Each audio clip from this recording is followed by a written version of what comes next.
step towards that goal for Colorado. See, you're looking at big picture, and I agree with you. How did they finish against Gus Malzahn today? That's what my eyes are going to be looking at. Yeah, and it is bouncing. There is some bouncing. Yeah, happening. I don't know about shoring this place up, Allison. It is bouncing still.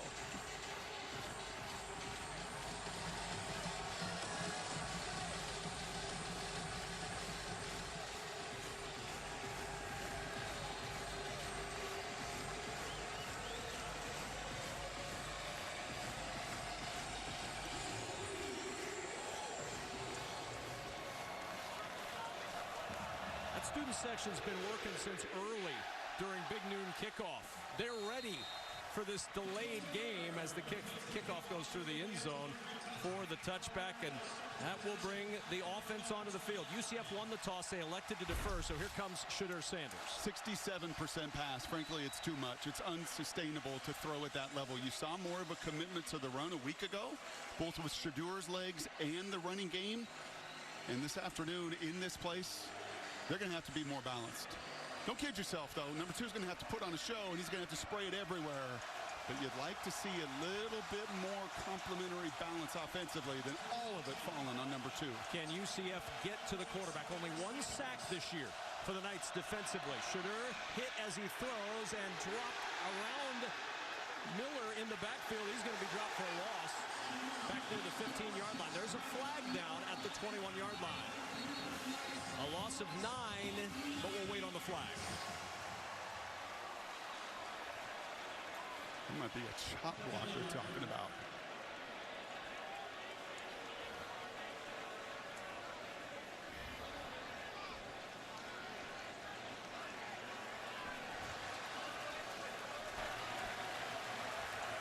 Tripping, number 55, offense. The penalty is declined. It's second down. So that's Kareem Harden in for the right guard spot at Khalil Benson. That's just his second offensive snap of the year, bro. Yeah, moving some pieces around. Dion told us very clearly, my eyes are interior with Hank and the guys inside have got to be better. And those are 2 dynamic receivers to go with Travis Hunter. Got to dominate the perimeter.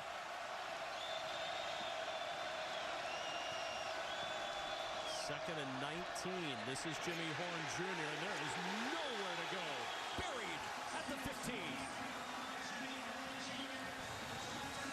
Defensively for UCF, they gave up 402 yards a couple of weeks ago to TCU. But Lee Hunter trying to anchor that defensive line. Super vanilla to start this season. Lee is a massive man. Ethan Barr is their green dot, their veteran, a 2-time captain from Vanderbilt that makes the calls. And Adams, that guy does not back down from anybody. A lot of press coverage. He and Mr. Hunter will have a fun afternoon. 3rd and 20. Sanders over the middle. It's intercepted at the 30-yard line. The diving pick for Deshaun Pace, his second of the year.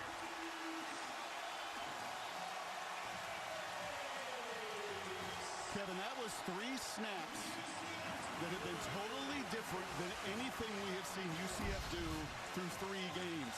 Okay, here ultimately is the interceptor in Pace, but look at the front. That is a zone blitz. You're dropping an end. We saw Lawrence earlier on the previous 2 snaps standing up as a linebacker. This is the advantage of a bye week. You've been sitting on stuff, has Ted Roof. Super vanilla. Come out for 3 snaps and shows Shedeur stuff he's not seen all season long. And just the 3rd interception as Dion's trying to make sense of it. And the first in the last 3 games. And now to the ground with R.J.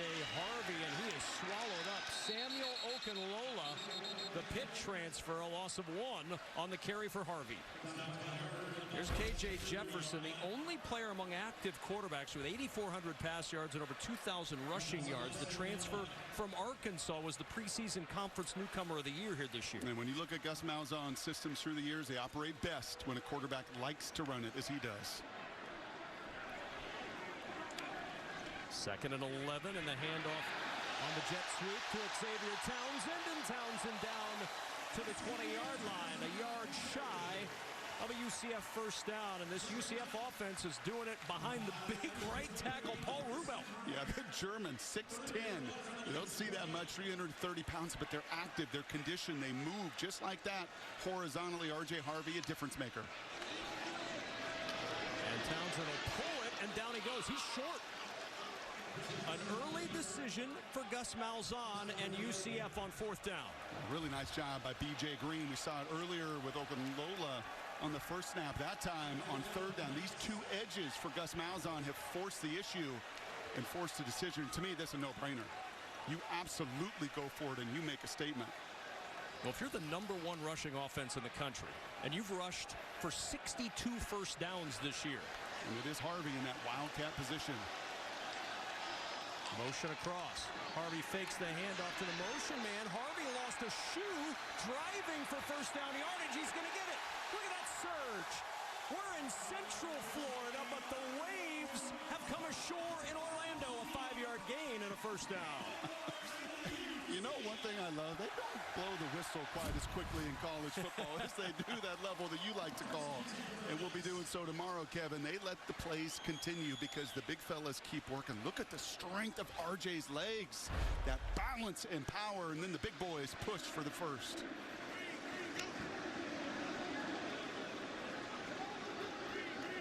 Pittman, the tight end, in motion. The give is to Harvey on the edge. A stiff arm. Harvey inside the 10 and down to the 6. Cam Silman-Craig, who had 13 stops last week, just got blown up. Oh, that's 7-on-7 crime right there. Silman-Craig is the guy defensively, the leader, the leading tackler, one of the best in college football in those situations.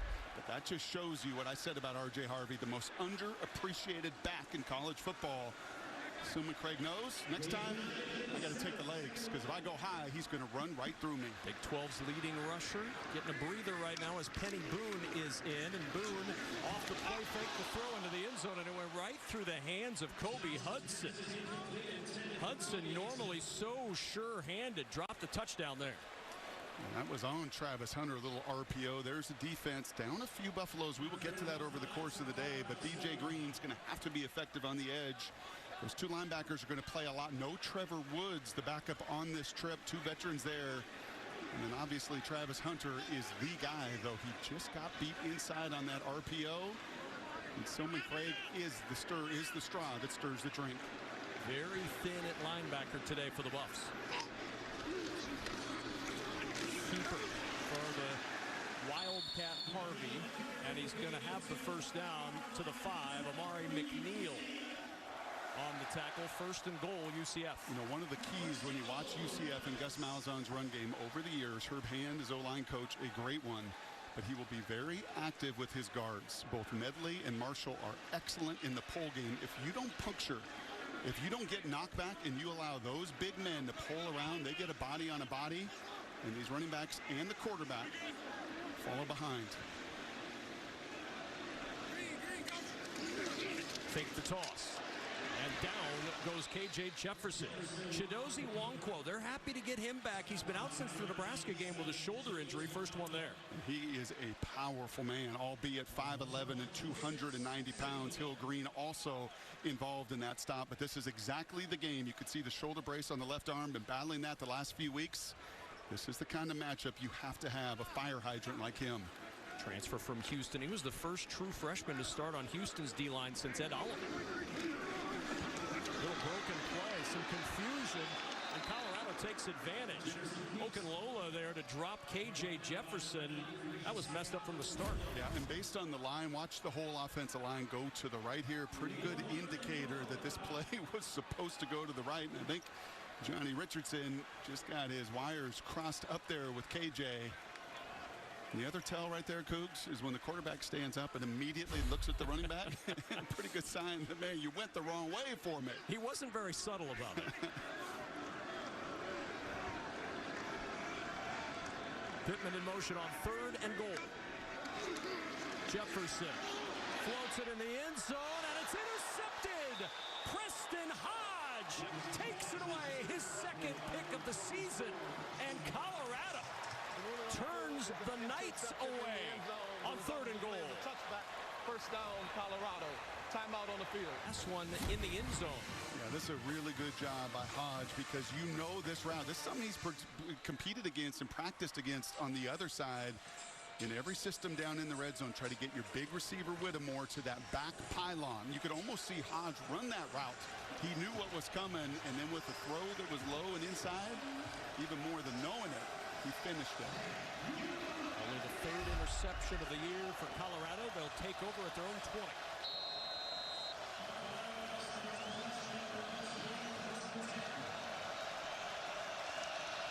And on first down, it's Dallin Hayden. Not much there. Shut down as he gets to the 20 by Lee Hunter. We talked about him at the top of the show. Well, once again, that is a totally different look than what Colorado has prepared for. That was what you call a bare front. And look at 51. There's number 2. He is a big old fella, Mr. Hunter, 330 pounds.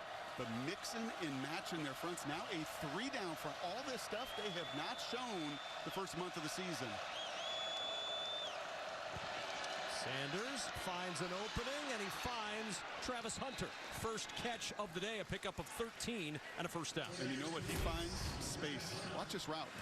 I mean, this is just, he's finding green grass. This is not a spot route. It's not a slant route. It is, I'm going to turn my 1 and my 2 to Shedeur, and he's going to find me because I know how to attack space.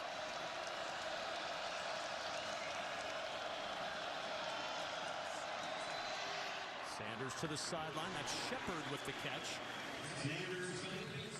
Let's take a look at our get more. 42% of his games, he's hit that 250 mark as Matthew Alexander there to shut down Dallin Hayden.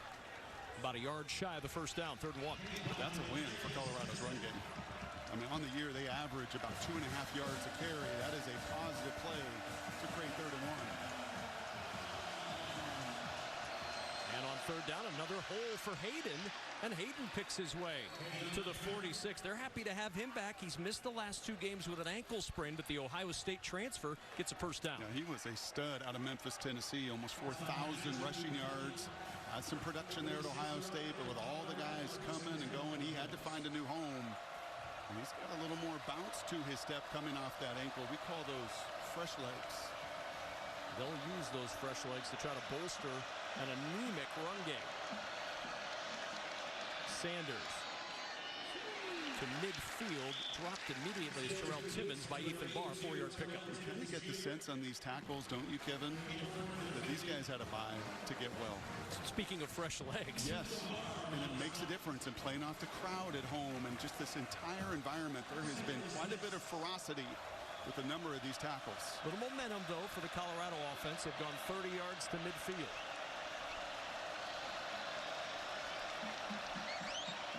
Five-man pressure. Sanders throws. Good pluck by Hunter right at the line to gain. That'll be a first down to the UCF 44. Yeah, his ball skills are just sick. And what Pat Shurmur says to us, and Pat's been around a lot of them at the NFL, it's him and Odell Beckham Jr. That's it. When it comes to just finding and tracking the ball and then doing that and making it look easy. One of a kind. He's in the 1/2 of 1% of receivers, said Pat Shurmur, the offensive coordinator for the Buffs, when we were talking with him before the game. Here he is with the ball in his hands again. A little slip on that turf, able to get his footing, but down he goes.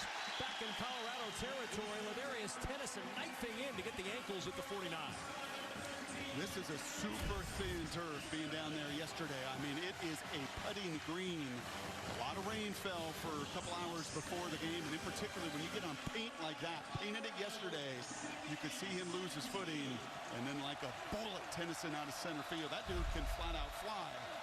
It went right for the legs, and you could see it right there. It is thin. And it got chunked up a little bit like that in pregame warmups. It had a lot of rain on it. 2nd down and 17. Trying to get some of that yardage back is Micah Welch, and he's going to get a lot of it back. All of it back. And a yard shy of a Colorado first down. Line of carry 29, Micah Welch.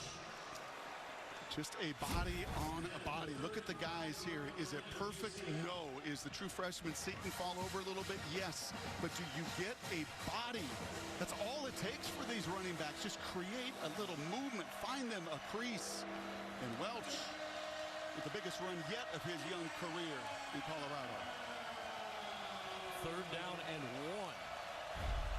That Seton's going to be a good one at left tackle. 5-star recruit, true freshman, not easy. And we've got a timeout taken by the Buffaloes. They're first with 4:24 to go in this first quarter. Big 3rd and 1. Deion Sanders back in Florida, born in 1967 in Fort Myers, Florida. He won the Jim Thorpe Award in 98, or 88 rather, when he was at Florida State in Tallahassee. Right here in Orlando, kind of halfway between, 162 miles from Orlando to Fort Myers, Florida. You know Coach Sanders was happy to be back in his home state this week. Best football players in high school from Texas. Best athletes from Florida. And on 3rd and 1, a gaping hole, and up into the air goes Micah Welch, jumping to the 23-yard line, a pickup of 11. And a team that doesn't run the ball well is running it exceptionally right now. Who are these men right here? Moving people. Just like the previous run, Brown and Seaton, the accounting firm, right there, creating serious damage and movement in a run game we've not seen all season. First down and 10. Play action. Sanders throws for Hunter. He'll walk in for 6. Touchdown, Colorado. 23-yard touchdown pass from Shadur. Wow. You know why he is so remarkable? Because he knows exactly what a corner's thinking. And when he sees this technique, watch. He sees him bail, does Brandon Adams, and Travis Hunter knows the minute I close that cushion, I'm breaking my route off. Do I break it at 10? Do I break it at 12? Nope. I break it right when I break that corner's cushion, and I know what that feels like on the other side. The dude is just different. 6th receiving touchdown of the year. It's game 5. 11-play, 80-yard drive. How about Shadur Sanders on that drive? And how about the run game of Colorado on that drive? It's just, if Colorado runs the football, Kevin, just stopping their pass is hard enough, and it's why they're 3-1. But if they can run the football, good luck defending them.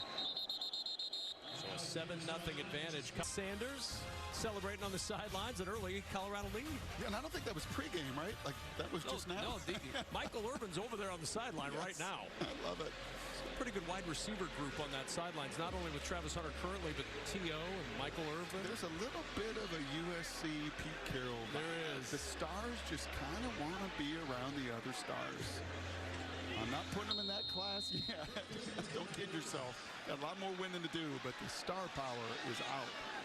See what kind of an answer UCF could put together here.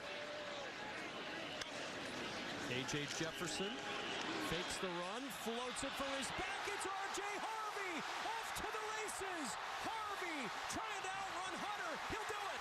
75 yards. What an answer for the Knights.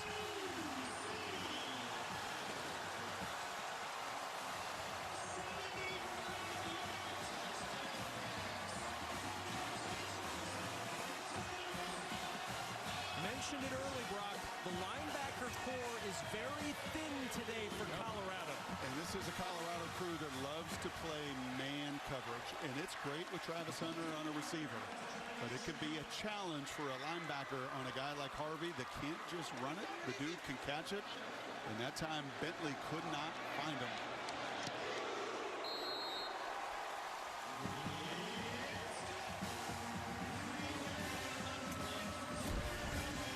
A ton of man-to-man coverage, and that puts Levante Bentley, who loves to come downhill in the run game, in a bind. And once you go under that mesh, you're dead.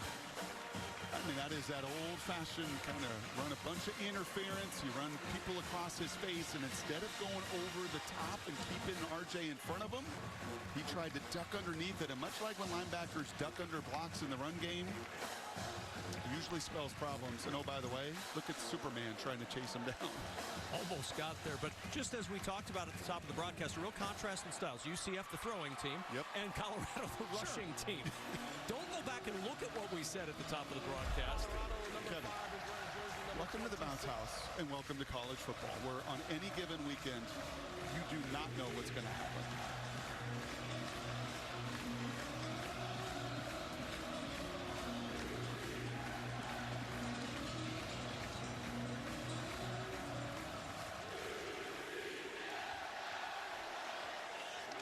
Horn Jr. will take a knee for the touchback. Great effort. You pointed it out on the initial replay. Great effort by Travis Hunter in the secondary. I mean, he is on the other side of the field, but the guy never gives up on a play. Right, he's running across there, and Dion was not buying anything of what I was trying to sell. I said, hey, have you measured his lung capacity? I know you guys run at 5,200 feet.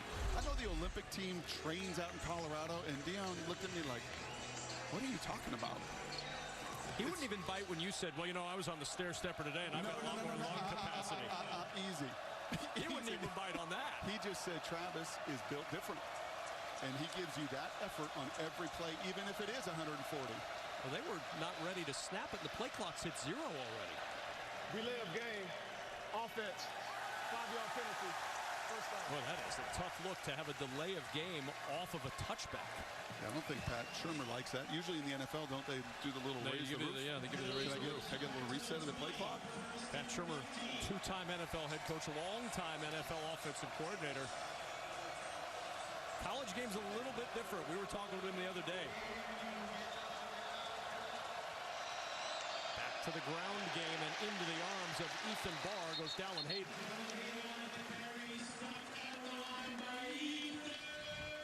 Yeah, he is Ted Roof's communicator, the defensive coordinator. He has eyes on it right here. And unlike a bunch of these other runs where they've gotten a body on a body, that time, too many.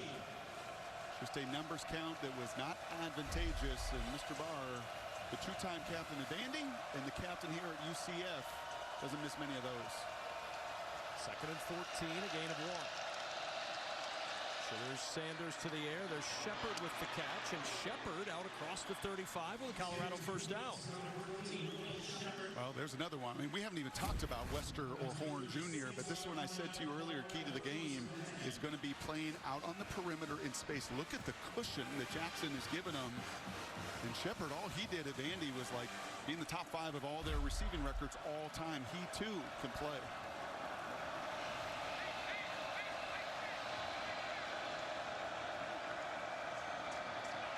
The play fake out to Hunter, breaks a tackle down the sideline on a diagonal out of bounds for another Buffalo first down. Yeah, this forced him a wide receiver, Shepard, Horn, Wester, and obviously Travis. You could see the amount of productivity. Most catches in FBS, 4th most in combined yardage, and of course everybody's had a moment this year. Even guys like Omarion Miller, who doesn't make the graphic, had the 53-yard touchdown against, or 58-yard touchdown rather, against Baylor last year. And they play more 10 personnel, right? 1 running back, no tight ends, 4 receivers than just about anybody in the Power 4. Sanders to the sideline, incomplete. Check in downstairs with Allison. Well, Colorado knows it has to get better play up front, and their offensive line coach, Phil Loadholt, has gotten what he's been preaching to his guys early in this one. He's telling them they have to get low and use their leverage, explode through blocks, keep their hands inside and tight, and he felt like last time out they did a much better job of that, more physicality in the run game and getting to that second level square.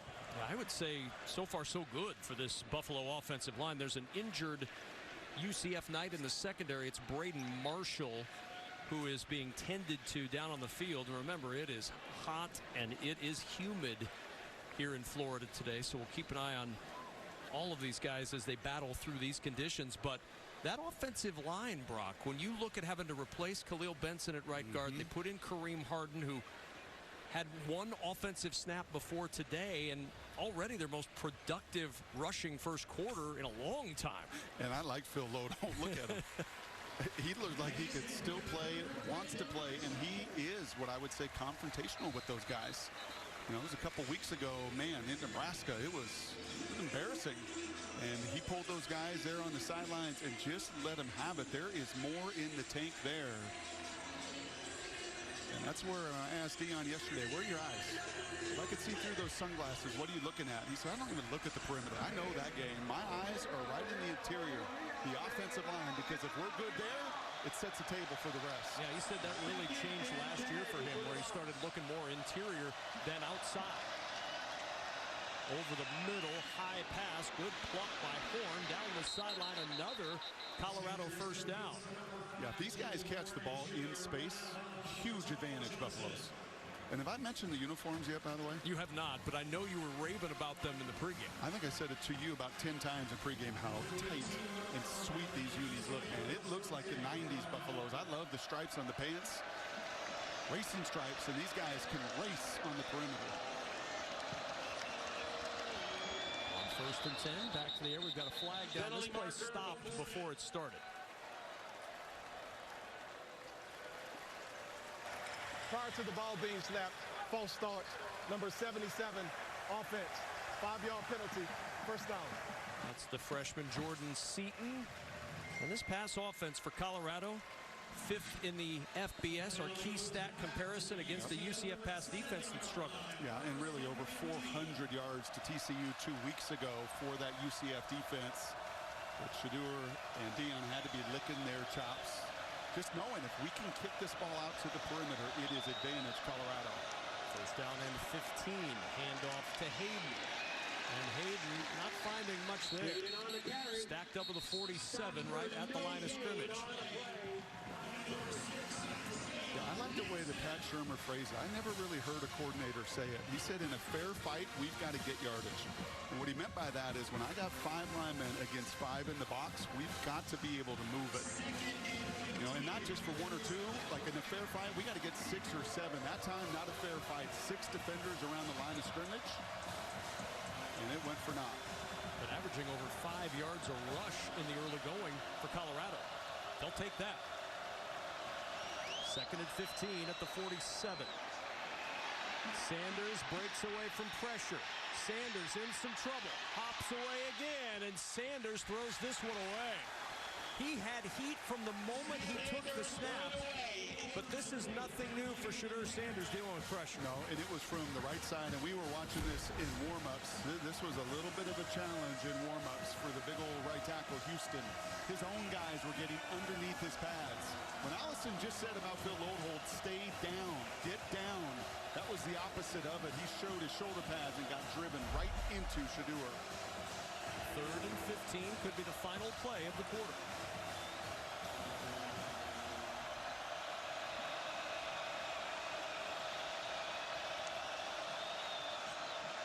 Sanders with a clean pocket, looking deep for Shepard, and it is a diving catch. Oh! Will Shepard, full extension for his first Colorado touchdown. Are you kidding me, Kevin? I mean, look at Antoine Jackson, number 7. He thinks he has that fly ball. He's a center fielder tracking it, and then all of a sudden that right fielder said, I'm going to cut right off in front of you, does Will Shepard. Now the 22nd touchdown of his career. There is absolute security even when he comes to the ground. The 6'3" transfer, 5th-year transfer from Vandy with the biggest play yet is a Buffalo. Wow, what a throw by Shedeur Sanders. Give him a clean pocket. He puts it on a dime. You like the throw. I like the catch. Because you usually don't throw when a corner's 3 yards behind tracking the ball. Like, that's usually a decision, Kevin, you don't make unless you trust and really trust your wide receivers. But you're absolutely right. The protection, good. The ability to plant his feet, and then I will agree with you. The air on that ball, when it leaves your television screen, gives your freak show receivers an opportunity to do just that. I mean, wow. What an outstanding play all the way around. Yeah, Joel Klatt and I were chatting about this receiving core. Ohio State to a man, okay.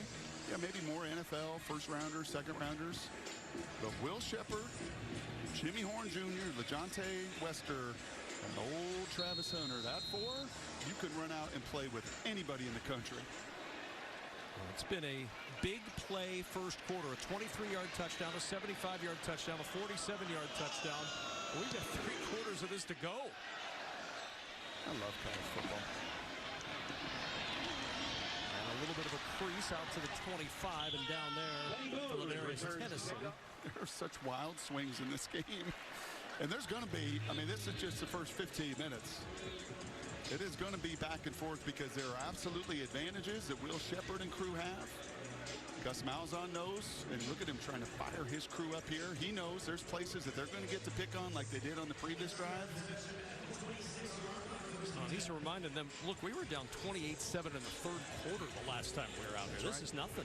14-7 at the end of one. I say that assuming this is the last play of the quarter, but I thought that a moment ago. And the handoff for R.J. Harvey. Not much there, maybe two, and that will take us to the much. Coach Prime, a couple of big-time plays from Shedeur in this passing attack. How much have they benefited from the improvements in the run game we've seen early? Tremendously. I mean, now that we're two-dimensional. We can run the ball as well as throw the ball, and that's a threat. We can't turn the ball over, and we can't give up explosions. We knew first down, shot down. We said that on the sideline, and they still came up big. What have you seen from your offensive line early? Toughness, physical toughness, aggressiveness. We told them those first two series are going to be important. That's the foundation that you lay for the continuation of the game. Thank you, Deion. Thank you, and God bless everybody. He's got it measured. Take a look at our team comparison, sponsored by IHG Hotels and Resorts. 19 hotel brands, 6,000 destinations. Yeah, that's pretty good. I mean, when you're on pace for 36 first downs, that's that balance, and Gus Malzahn knows, like, uh-oh, Colorado's found a little more run game than we've seen the entire month of September. Most productive first quarter of the year offensive, at least from a yardage standpoint for the Buffaloes. Design quarterback run, and not much there. And we were talking about this during the break. Chidozie Nwankwo has made a gigantic difference on that defensive line, and he did again on that play. He is all about leverage. Listed at 5'11" and 290, a transfer from Houston. He anchors down, and you can't move him. 3rd and 12. Play action. Looking down the sideline. Jump ball, and Hunter breaks that one up. That's a no-no. Jefferson's pass is Kind of waiting for the Dikembe Mutombo. No. Don't try him. Try somebody else. And I know Kobe Hudson's your best, and he is dynamic and over 20 yards a catch. But this guy's ball skills, they're just different. Like you are playing with fire if you're going to throw that ball. What did Deion say? They're not 50-50 balls. No, not anymore. That's called Travis's ball, and it nearly was.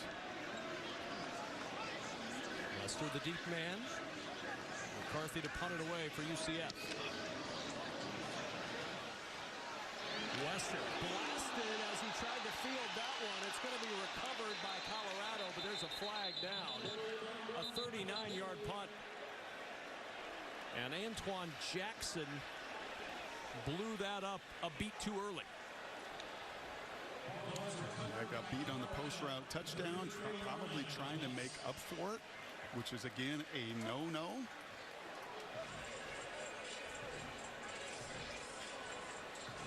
It's going to set up Colorado with some tremendous field position.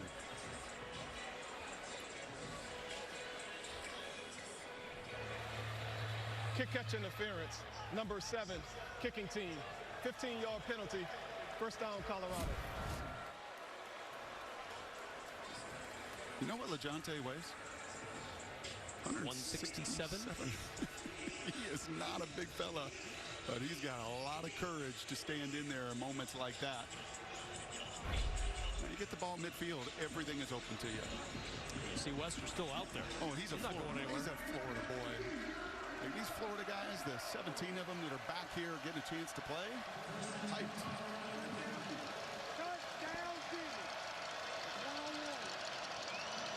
Sanders out of the backfield to Miller. And Miller up the sideline and out of bounds at the UCF 45-yard line. We saw Travis Hunter break up that last play. The two-way superstar entering today. You see, he's not targeted very often, just 10% of the time. Yeah, for a reason. I mean, it just... don't wait on them. And down near a first down, Draylon Miller, Ladarius Tennyson with the tackle again. I think that does and will move the chains. Another rush first down. You just kind of run out of words. It's a little bit probably like Ohtani. When people trying to talk about what Shohei is doing with 57 homers and 57 stolen, it just 50-50, it just doesn't happen. To play 130 snaps a game at his level doesn't happen. Sanders on a cross. It's Michael Welch. Welch down at the 34-yard line. The big question is going to be, though, can that translate to the next level on both sides of the ball? We've seen it in, as Dion said with Charles Woodson in the pregame, dribs and drabs out there. Sure. And that's now 6 different receivers that Shedeur has hit. No, not like this. You're not going to play 130-something snaps in a 17-game NFL season, but you will utilize his skill set. 2nd and 4.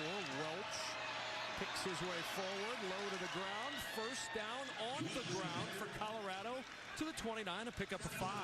Once again, it is the guys up front, and that time it was the right side of the offensive line. Houston and Harden just moving people. If Dion's got his eyes in the interior of this line, and he's watching the line of scrimmage, you could feel it when he talked to Allison. This is a game changer. We haven't done this in my career yet at Colorado. Really gives Shedeur a run game. And a timeout taken by UCF. Gus Malzahn wants his defense to get a incredibly efficient start to this game and more reliance on the run than we've seen. Yeah, and just efficiency in that run game, and it's amazing when you run the ball. Look at Shedeur's jersey. Even on a grass field and wearing white, it's not all stained and dirty like it's been for Pat Shurmur for the majority of the season, as he has been the most hit quarterback. Not just sacked, but the most hit quarterback in all of college football. 39 knockdowns entering play today. Sanders chased, pressure comes, and it's incomplete, and here comes a flag. He got hit in the head. Isaiah Nixon, who had no helmet on. Yeah, once that helmet comes off, you got to stop. And it's really hard to tell football players to stop. Personal foul, roughing the passer, number 6, defense. Contact to the quarterback's head. 15-yard penalty, automatic first down. And it's always going to be a flag anytime there's contact to the head. Yes, and once, especially, and I think what these... half the distance to the goal. I think also what these officials look at is like the motion of it. Kind of like a block shot in basketball when your hands come down. That one actually was a little more of the forearm. You got to avoid the head. You got to avoid hitting quarterbacks. It's really hard to tell defensive ends and teams on the season that have 1 sack. Ted Roof knows that. Just 1 sack on the entire season. And when they get a shot, they typically want to take it. From the 14 on first down, a burst for Hayden. And Hayden into the end zone with his first rushing touchdown of the year.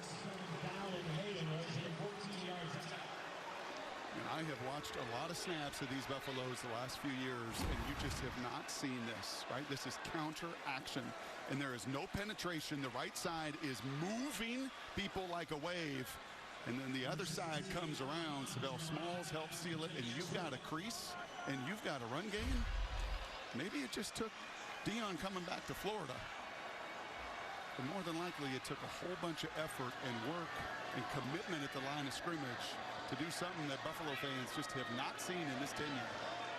I can tell you this. There are a lot of Big 12 team. At least it hasn't been, but it is today. Yeah, those are just remarkable numbers against a big physical crew. Right. I mean, this is not a bunch of young puppies at UCF. These are veteran guys that have been around. And you've had moving pieces. This is without Khalil Benson, and yet again, moving pieces around. But Harden and Houston, an awesome job. Hank Zelinskas, the local kid from Cherry Creek, has done a very good job as well. Just a super efficient run game. Looking for room on the sideline, and a good return out across the 30-yard line for Xavier Townsend. And now the answer is what from UCF? Down 21-7. They were down 28-7 in the third quarter a week ago. Where does Gus Malzahn look now? Run. How many rushing yards do they have? 22 on 10 carries. And how many they average? They average 55 carries a game and 376 yards per game. Run the ball. Get back to who you are, and you've got to find a way to do what Colorado's run game is doing to you, and that's move people at the point of attack. R.J. Harvey gets the carry. Cuts it upfield. A good run on first down for Harvey. Out across the 40, picks up 9. Yeah, and probably a good place to start with him as well, the 5th leading rusher in all of college football. Back to pace for UCF. Back to Harvey. and a first down for the Knights.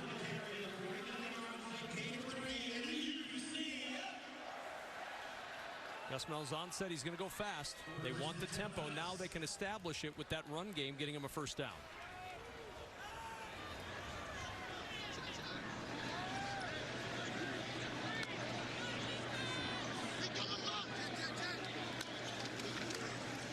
Harvey again. A lot of traffic and not much there, but give him 2. Preston Hodge with the tackle. Yeah, when you watch Colorado, especially in the second half of last season, Kevin, when they were thinner defensively and they lost people, they just got overwhelmed. You could see it on the game tape. You could see it on the TV copy that they just got moved. And UCF right now they're getting some runs, but they are not overwhelming this front. Both fronts, offensive and defense, have been markedly improved today for Colorado. Penny Boone in the backfield. It's a keeper for KJ Jefferson, but he has nowhere to go. Martin Walker all over that zone read. Nothing doing for Jefferson. Yeah, this is a really nice job. These edges have been very aggressive getting right to that mesh point. When they don't get blocked, look at it. He's not hesitating. You know what else he did? He stayed square. And when you do that, it makes it really difficult, even on a veteran quarterback. Like, once those shoulders turn, then I know I can pull it, I can run. That is teaching tape for staying square right at that mesh. Well, what Dion tell us he was looking for in his defense? His edges and those ends to play better. 3rd and 8 from the 46. Floats it over the middle. Open man is Townsend, and Townsend just enough for a UCF first down. Needed 8, he got 9. Well, once again, this is pretty simple. This is just man coverage. So you've got one guy running off, and you can see the coverage coming behind. That time McKinley just could not get through the traffic. Off the play fake, Jefferson in trouble, throws over the middle, and he finds Townsend. Xavier Townsend, back-to-back catches for back-to-back first downs. This one goes for 18. Okay, so you're getting beat in man-to-man coverage. What do? We're going to play zone coverage. Look at all the eyes of those defenders back in the pocket. But KJ steps up, finds the void in the zone, big play. Back to the air, and another completion. This is Hudson, and Kobe Hudson sets up first and goal for the Knights at the 7. Just like we talked about. Colorado's going to throw it, UCF's going to run it. Or the other way around. You see Robert Livingston, the first-year defensive coordinator, that right now is probably thinking, like, hold on a second, UCF, just run the ball. Yeah. Just do what you've done all year. Just, come on, Gus, just run the ball. Stop throwing it. Brock Heward said run it.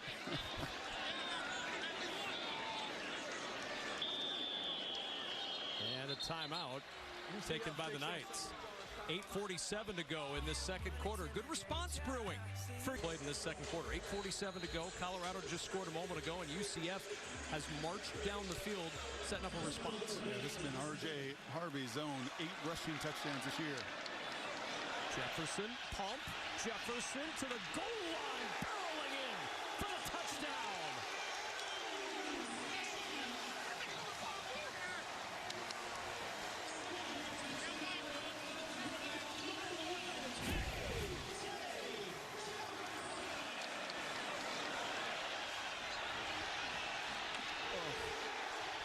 So I'm a corner. I'm DJ McKinney, and I'm a corner, and I'm supposed to cover people. I'm not supposed to have 250-pound quarterbacks running right through my face. His second rushing touchdown in 2024. His mom's got to be delighted. When we were talking with him yesterday, he said, if I only let one guy bring me down, she gets mad. Well, he wasn't going to let DJ McKinney bring him down to the goal line. No, he's got a tough mom that holds him accountable, and he's licking his chops right here. He's looking for RJ, but once that happens, yeah, seriously. I mean, what are you going to do? Can't go high. Can't go low. And I'm giving up 60 pounds. Only DJ Uiagalelei, that's it. Those two at 255 and 247 pounds. Two biggest in college football. The biggest quarterbacks in FBS as we go downstairs to Allison. Well, you guys are talking about the toughness we see with KJ Jefferson, and there is no denying that's absolutely something he gets from his mom, Katori Moore. Katori actually suffered a stroke in KJ's senior year of high school. She had to undergo brain surgery, months of rehab. She had to relearn how to walk, and while she was going through all that, she said KJ was her motivation. She wanted to get back and watch him out on the football field, but he will tell you that is where he learns his toughness, seeing what his mom went through, what she persevered through.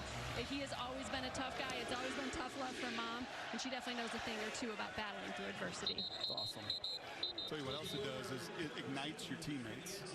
When you've got a quarterback that's that physical, and Shedeur in his own way does the same thing because he takes a beating and has this season and keeps getting up and keeps getting up. But man, when you run through defenders, your O-line loves it, your defenders love it, and you could feel this stadium come back to life just a little bit, start bouncing around again. And your mom loves it. Yes, she does. When she's telling you, don't let one guy bring you down. He said adamantly, she gets mad at me. She will let me know.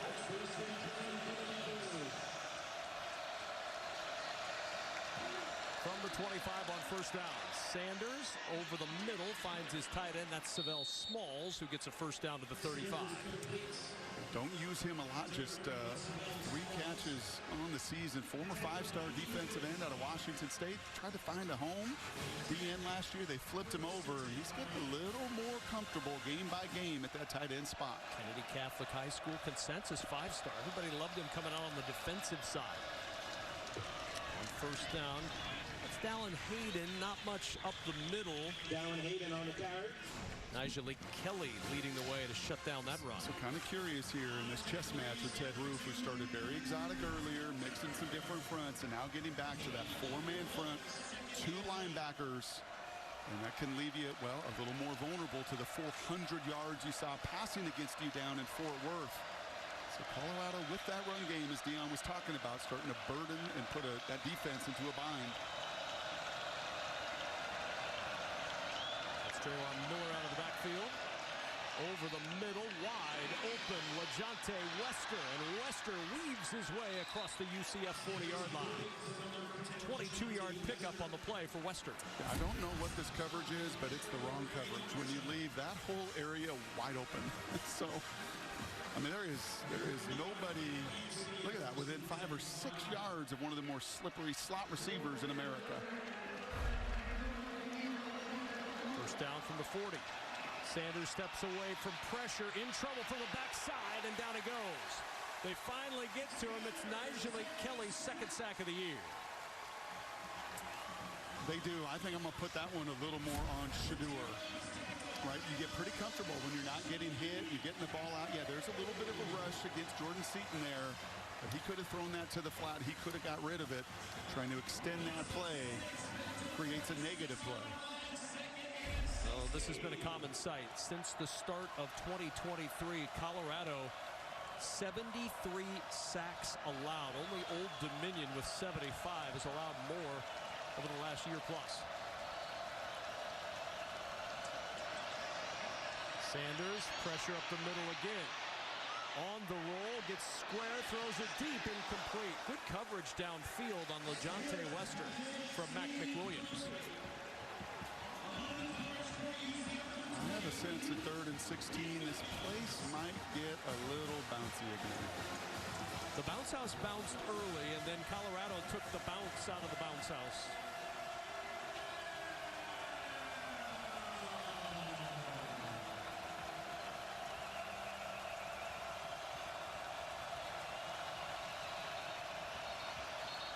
Some movement up front. That's going to be on the center, I believe.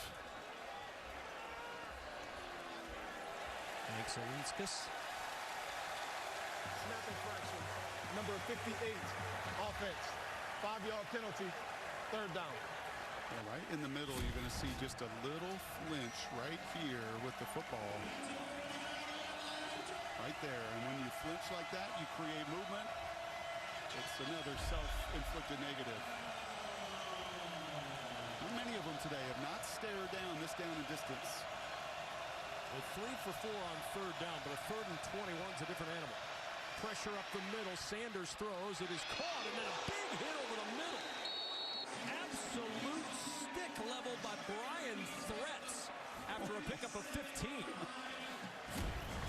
That's the one thing about these receivers. They are really dynamic, but they're 167 pounds and Wester 170 for Jimmy Horn. Mass is on your side if you can level the boom. Colorado takes their second charge. Buffaloes take a timeout. 5:59 remaining in this opening half, and a 4th and 6 decision for Deion Sanders and company. That was a great call, by the way. A first down sack, not a great decision. 3rd and whatever it was, 20, 15, like just get enough back so we can make this decision here. I don't think Mata, you're going to push it. He's got a long of 43 this year, so that is not his game. But you get into a territory, Brock Heward, where you feel like you have a decision to make. 3rd and 21, there wasn't much of a decision to make. And I would say the way they have ran it, the way they have protected it, it gives Pat Shurmur really that full call sheet that he's not had for a majority of the games this season. Already 15 first downs for Colorado in this first half. Offense stays on the field for 4th and 6.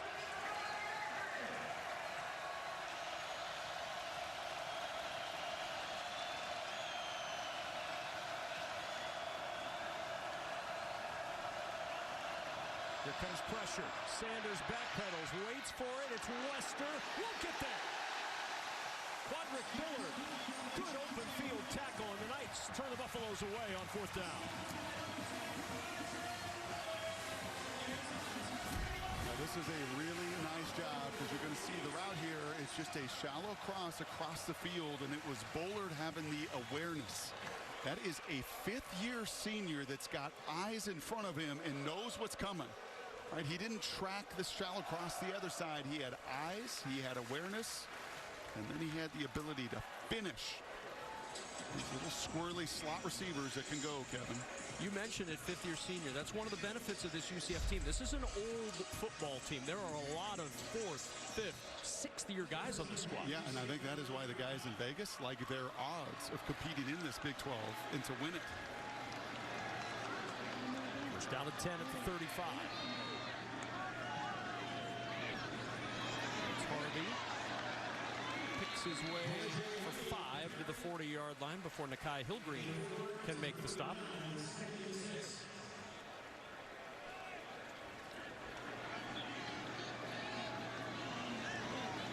And you see that press coverage. Man-to-man. Fake the toss.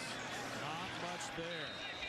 Those Arden Walker again. Those ends that we talked about earlier playing well. Their best game by far, and they are without Dayon Hayes. He did not make the trip here, but Green and Walker and Okunlola, all of them have been just strong, which you have to be against Gus Malzahn's scheme. You're going to see counter, you're going to see option, you're going to see jet sweep, and your edges have got to rise and show up, and they have. 3rd down and 4.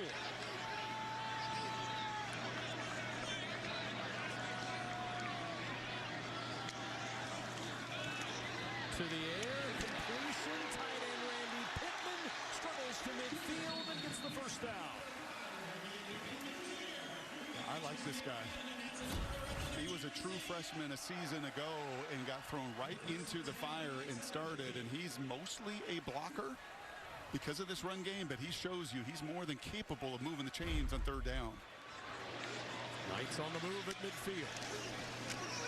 Jefferson, pressure comes, they set up the screen. Whoa, what a defensive play by Colorado. Arden Walker finished him off, but how about Preston Hodge getting in there to turn him back towards Walker? How about 6 foot 195 versus 6'10", 340? That's right here against the right tackle, Rubelt, who's going to come out on this screen. And if you can beat him to that spot, you get underneath and you avoid him as you see Rubelt tumble to the ground, you can win. Jefferson over the middle, all kinds of traffic out there. That is an incredibly tight window to fit that into. Nakai Hillgreen and Levanta Bentley, wow, both there. Yeah, that was either one of those linebackers. Should have, could have, would have had this interception. I think Hillgreen's going to say to Bentley, like, hey, bro, just let that one go. And I may have had a lot of green grass in front of me. So 3rd and 13.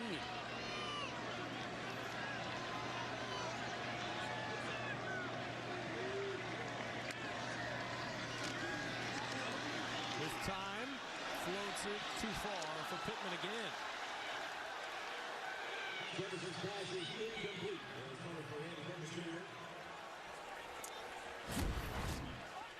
Yes, you're going to see Hunter on the outside. They're not going to pick on him, try to run a hitch. He's got awareness, though, to that slot seam. All the folks in the building wanted a little bit more contact, but Colton Hood did a nice job. And somehow, some way, Travis Hunter just continues to play snap after snap and even count and make sure we got the right number of defenders on the field. Engaged on every single play because he's on the field for nearly every single play. Awesome.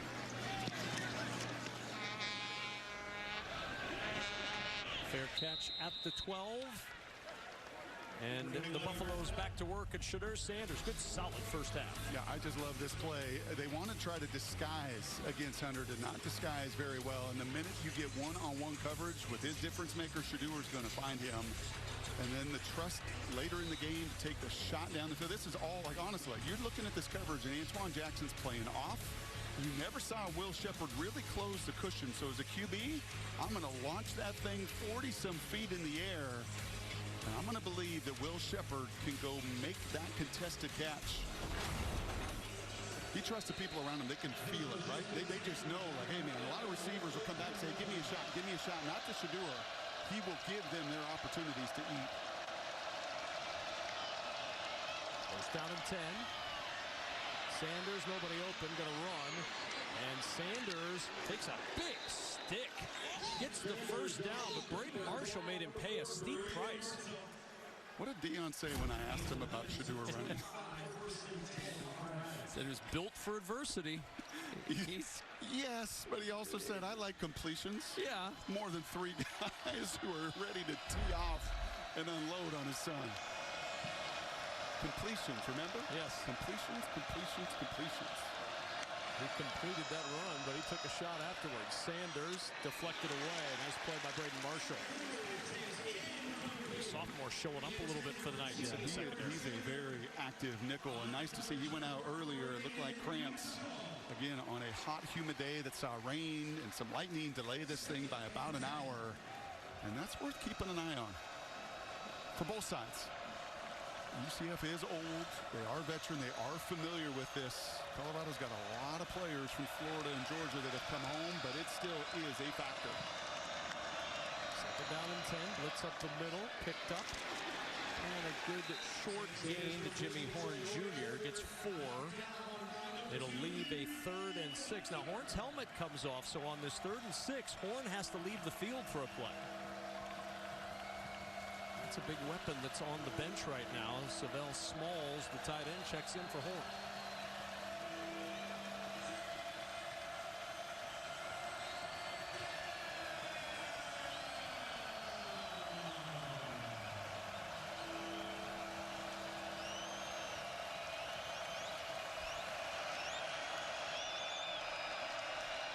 Sanders, pressure coming late. Sanders buying time, looking downfield, floats it out for Hunter. He's got it! Travis Hunter coming back for it, and a flag at the end of the play. Tack on yardage after the B.J. Adams tackle. I don't think I was the only one. And I'm sure some homes and folks in Colorado on a gain of 38 were saying, Shedeur, just run. Just run. It's 3rd and 6. You got green grass in front of you. Just run. And he's like, why would I run when I've got number 12 to just throw the ball up to anywhere and everywhere, and he's going to find it? Face mash. Number 0, defense. 15-yard penalty. Automatic first down. Well, you said it. His dad and his head coach likes completions. Sure, he got one here. Sure. And once again, it is just the timing and ball skills. Shedeur loves to do this. Loves to extend plays like the great ones at the next level. Step up, step around. And then Travis just going to find space. Put my hand up in the air. I'm going to find space. And like on the playground, go get it done. A net of 53 yards with the pass play and the penalty. And we've got a whistle and a stoppage in play as we got to the 2-minute timeout. Oh, good job. Thank you. Yeah, I've been working on that all week. They reviewed the Travis Hunter catch, and it's ruled he stepped out of bounds earlier in the play. Mike Pereira. Yeah, and we saw that here too. So he steps out of bounds at the 42. The heel hits the line. Now, that doesn't take away the face mask penalty. If it was a holding penalty, a non-automatic first down personal foul, then it would, but not in this case. That still gets added on. And that's why Colorado has it first down at the 27-yard line, and that's why there's now the 2-minute timeout. We had the 2-minute timeout, and we didn't have the 2-minute timeout. Now we have another 2-minute timeout. Just showing off. 2-minute timeout. When I say it tomorrow in Charlotte, North Carolina, it's almost ruined me for life. You know, one thing that stood out this week, I went up to Boulder earlier in the week and talked to Pat Shermer a little bit. He said, you know, Brock, you played in the old West Coast system. He coached in the West Coast, and then that whole system was about structure. With Andy Reid and Mike Holmgren, everything was structured. This place, especially with Travis, who doesn't really practice during the week with them, it is not structured. And it reminds me, honestly, of a Chiefs game that I did with Andy Reid years ago. And Andy said, you know what? Same thing. Like, you're so used to 7-step, one hitch, throw it on this time. Throw it. And with the Chiefs, it's like, hey, Kelsey, Mahomes, go make a play. Go make a play. And there's like 3 or 4 of these that I have just watched. There's not like, okay, here's a post route off my 5th step. No, I'm just going to kind of feel what's going on around. That was the first completion. Right? And it's just find the open area. Here's an example of it. Yes, and the trust and relationship that these two have. Like, I'm going to put my hand up in the air. You know, I'm going to get you a completion, and then afterwards, well, I'm going to do things that not many could do in the game. And it really is reminiscent of the relationship at their peak between Patrick Mahomes and Travis Kelce. It is. Who at the beginning of practice each week, the offense gets together and works on a fun play. They bring it to Andy Reid at the end of the week, and he decides whether to put it into play. Kind of like that. First down and 10. And there is nothing there for Dallin Hayden.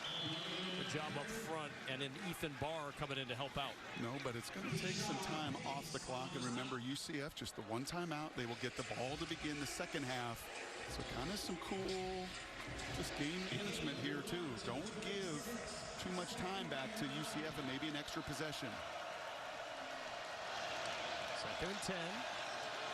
Sanders with pressure up the gut. He's going to run this time, and so there's Sanders down at the 23-yard line in the arms of Mac McWilliams. And no reason to be in a hurry here whatsoever.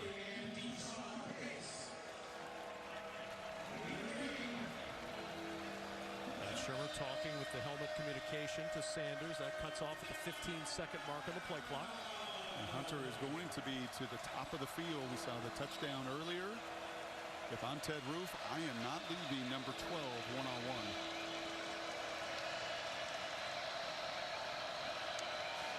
Third and 6. Sanders to the sideline. It's Hunter. Hunter gave up a little yardage, and down he goes. Will forward progress be enough for the first down? It will not. A yard short as Jackson and Bullard combine on the stop. So they leave a one-on-one, and there's just that little hitch route. It's a long throw across the field, and a nice job there by Jackson, who's been picked on, to actually get Travis Hunter to the ground. UCF takes their third and final UCF uses timeout of the half. their third and final timeout with 46 seconds to go in this first half before 4th and 1. Let's take a look at our Pacific Life game summary, sponsored by Pacific Life, creating financial security for nearly 160 years. You see, the rush offense of UCF has been a bit stymied today, but KJ Jefferson has shown up the arm a little bit more than Yeah, usual. I give a lot of credit to Wonkwo, him coming back in the middle of that line for defensively for Colorado and their edges. And then look at Shadur's efficiency, 21 of 26. And he's just not been battered, right? You watch all these other games that he plays. A couple weeks ago up in Nebraska, he just gets hit and hit and hit. I think it's 1 sack so far today. And just a couple hits. And that sack was really, I think he would even tell you, that was more self-induced, trying to hold the ball. Going to try for the field goal. This will be 36 yards for Alejandro Mata.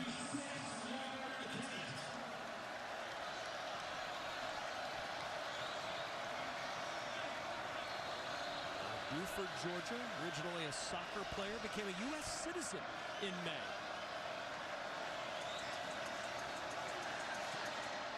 Peralta's field goal is good, and the Buffs lead is 10.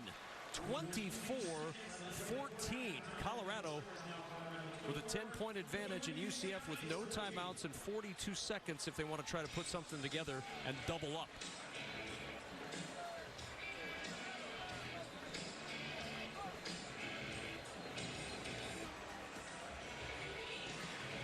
Coming off of a bye week, I think Gus Malzahn expected a little more out of that run game. And for T.O., and for Warren Sapp, you know what they've watched for first half?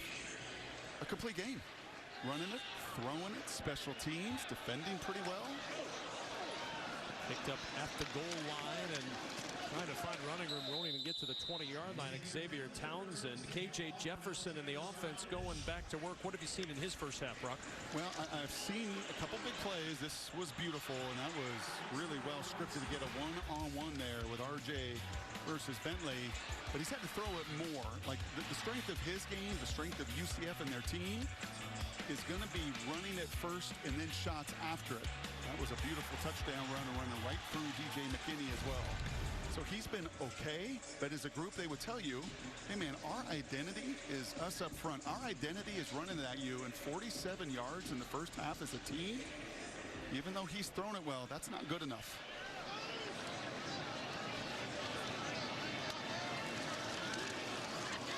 Clean pocket to the sideline, short gain, and out of bounds goes Randy Pittman at the 20-yard line. 33 seconds left until the half is over. If KJ Jefferson throws it 35 times today, advantage Colorado. No doubt. If RJ Harvey runs it 30 times, advantage UCF. And right now, it is clearly, for Gus Malzahn, not the style of game that he wants to play for 4 quarters. 17 runs, 12 passes. Out of kilter right now. And another pass dropped. RJ Harvey tried to turn upfield before he tucked that one away, and it's 3rd down and 6. You better be careful here now. Colorado has one timeout left. Sure do.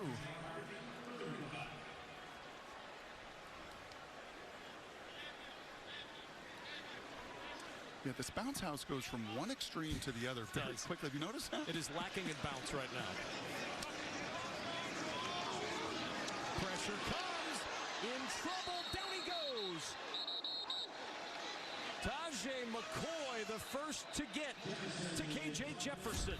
Well, and I would put the big right tackle. Rubelt is another guy that's going to be better run first than doing this, taking a pass set, but give the redshirt freshman an immense amount of credit, getting underneath the 6'10 German.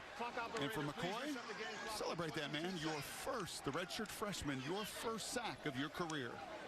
And Deion Sanders told us he was expecting a little more from the defensive ends. He's got to be delighted. Arden Walker, Samuel Okunlola, Tajay McCoy. We've called all their names today, making big plays in this first half. They have just been like disciplined. And let's give Robert Livingston some credit, the first-year D coordinator, because this was at times a sieve last year.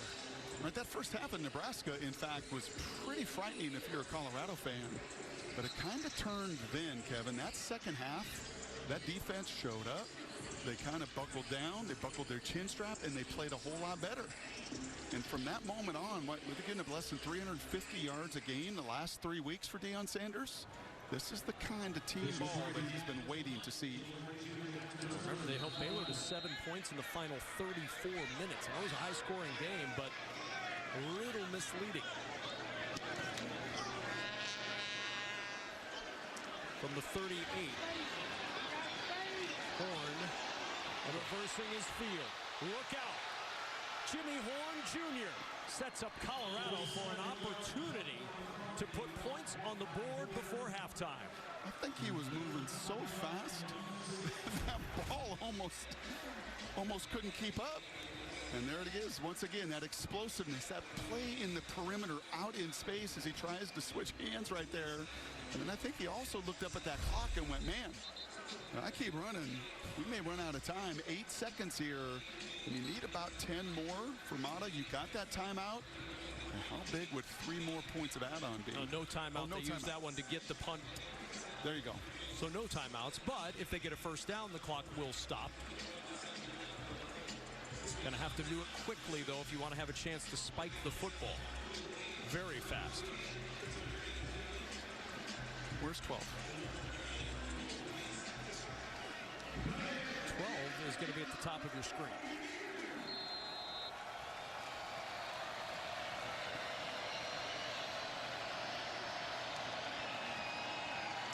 Sanders throws it short. Catch made by Welch, and he gets out of bounds. 4 seconds to go. Gain of 6 to the 29-yard line. Yeah, you got to kick it now. They're going to bring on Alejandro Mata. He hit from 47 last year. That was his long a year ago. This will be 46.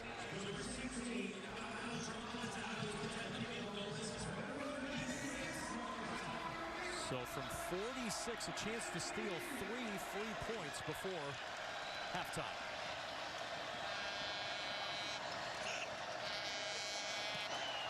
Mata's kick, low line drive, and good. And that's an extra unexpected 3 for Colorado before the break. That is the best half of football I've seen from Colorado in a long time. Maybe facility, right? Walkthroughs at the hotel, you wouldn't have known it because that was a sharp first 30 minutes of play. Colorado may practice here every week all season the way they've looked in this first half. Let's see what UCF's response is. They're going to get the football to start off the second half. As we check in with Allison Williams, we're talking with both coaches. Allison? Yeah, Kevin, we are coming into our own. That's how Deion Sanders described his team's performance in the first half. Most pleased with their ability to protect the quarterback, just allowing 1 sack, and their ability to efficiently and physically run the ball. I asked him how they've been able to outrush the top rushing offense in the country. He said will and effort. We have a certain pace and a certain standard we practice to. We're starting to show it. As for Gus Malzahn and this UCF offense, he said the execution is just not at the level we need it to be. We have to make some adjustments. We saw more zone. They did a good job of mixing it up defensively. It's got to be better. And movement up front. Execution not going to thrill Gus Malzahn early if that's movement on the offensive line. Offside, number 92, defense. Entered the neutral zone, drawing an offensive reaction. 5-yard penalty. First down. But the Alabama transfer, Antoine Barnes, called for the offsides. That's how you get to be a one and done. Yeah. 1 snap, you saw him run by Warren Sapp, like, don't do that.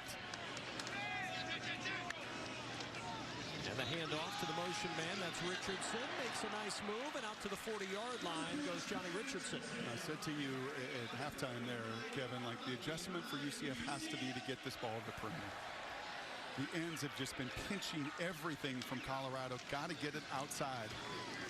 Trying to bounce outside is R.J. Harvey, and Harvey lunging forward close to a 3-yard gain before Cam Silman-Craig can bring him down. They cannot move Wonkwo inside. He is just anchoring down, taking on double teams. These edges have been really stout and secure. So whether it's jet sweep, whether it's crack screens, whether it's toss sweep, somehow, some way, UCF to get their run game going is going to have to get out in the alleys because they're not getting anything around the tackle box. Walker back today after missing a couple of games, a shoulder injury bothering him since the Nebraska game. The pitch to the outside, and it's Richardson on the edge again, and with the speed, close to a first down. You said it, get to the outside. UCF on 2 of their 3 runs in this third quarter to the outside. Yeah, I mean, that's the advantage. Gus Malzahn calls the plays. This has been his system forever. Same plays he ran at Shiloh Christian High School in Arkansas. And when you know it like the back of your hand and you see how a team is playing you have the ability to make adjustments. A week ago or 2 weeks ago at TCU, simplify. Was doing too much. Ran right at them, took their shots. Today, you're going to have to expand the run game because the simplification didn't work in the first half. Penny Boone in the backfield on 3rd and 2. It is Boone up the middle, and this time a hole opens in the middle. A rare hole for UCF's run game. Yeah, and you saw Hill Green there try to take a shot. The linebacker jumped into the inside gap. Allowed Penny Boone to look at it, find the open gap, and move the sticks.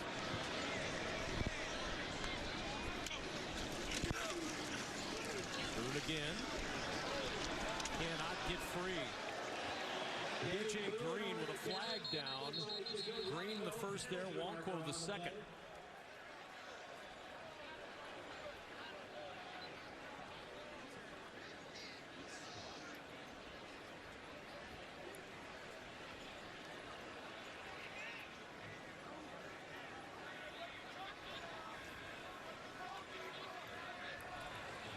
Holding, number 78, offense. 10-yard penalty, first down. Amari Kite, the left tackle, with the hold. That's a big old left tackle, and you can just see the hands right there. And anytime that ball starts to bounce outside, you see the full deltoid. I know my muscles. I don't have them, but I know them.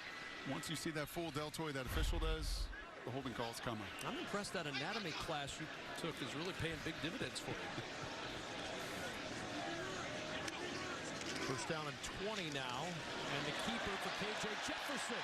Jefferson gets it all back on one play.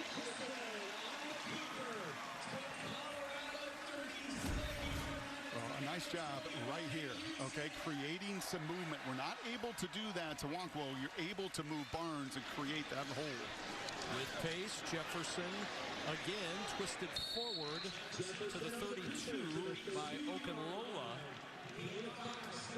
Cannot be surprised at all that it's run.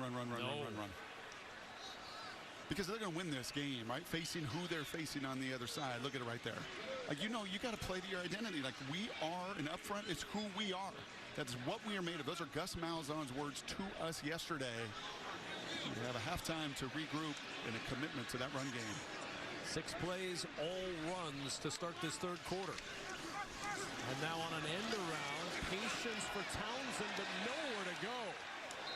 Well, what kills a run play? Penetration. And Colorado got plenty of that, a 4-yard loss. They sure did. And I'm telling you, B.J. Green is playing the best game he has as a Buffalo. The transfer from Arizona State, really excited about him.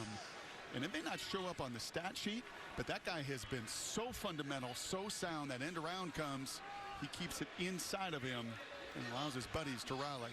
Went from a walk-on at Arizona State to a guy who played in 36 games with the Sun Devils in 3 years.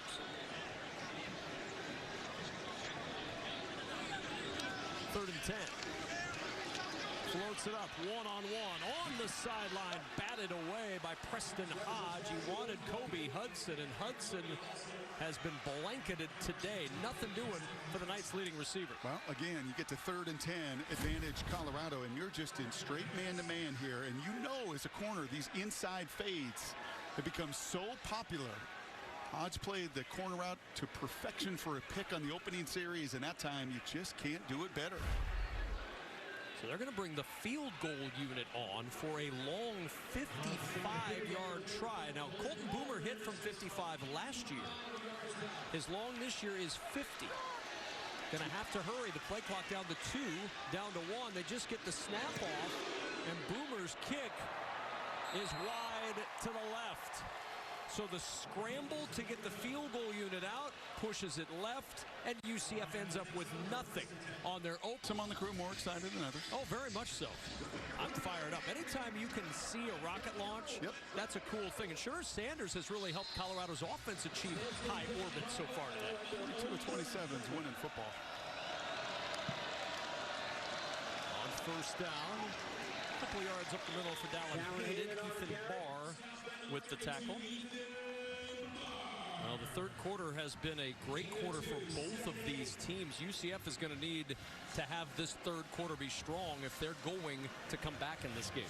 Game of adjustments. You saw the adjustments that Gus Malzahn tried to make by running the football. I think for Colorado, it's more of the same. Be balanced offensively. Threat of run and pass. 27 passes, 16 runs for Colorado. Sanders back to the air, to the sideline, diving catch with a first down made. Jimmy Horn Jr., who's now lost his helmet for a second time, and Shadur Sanders down with a flag down in the backfield.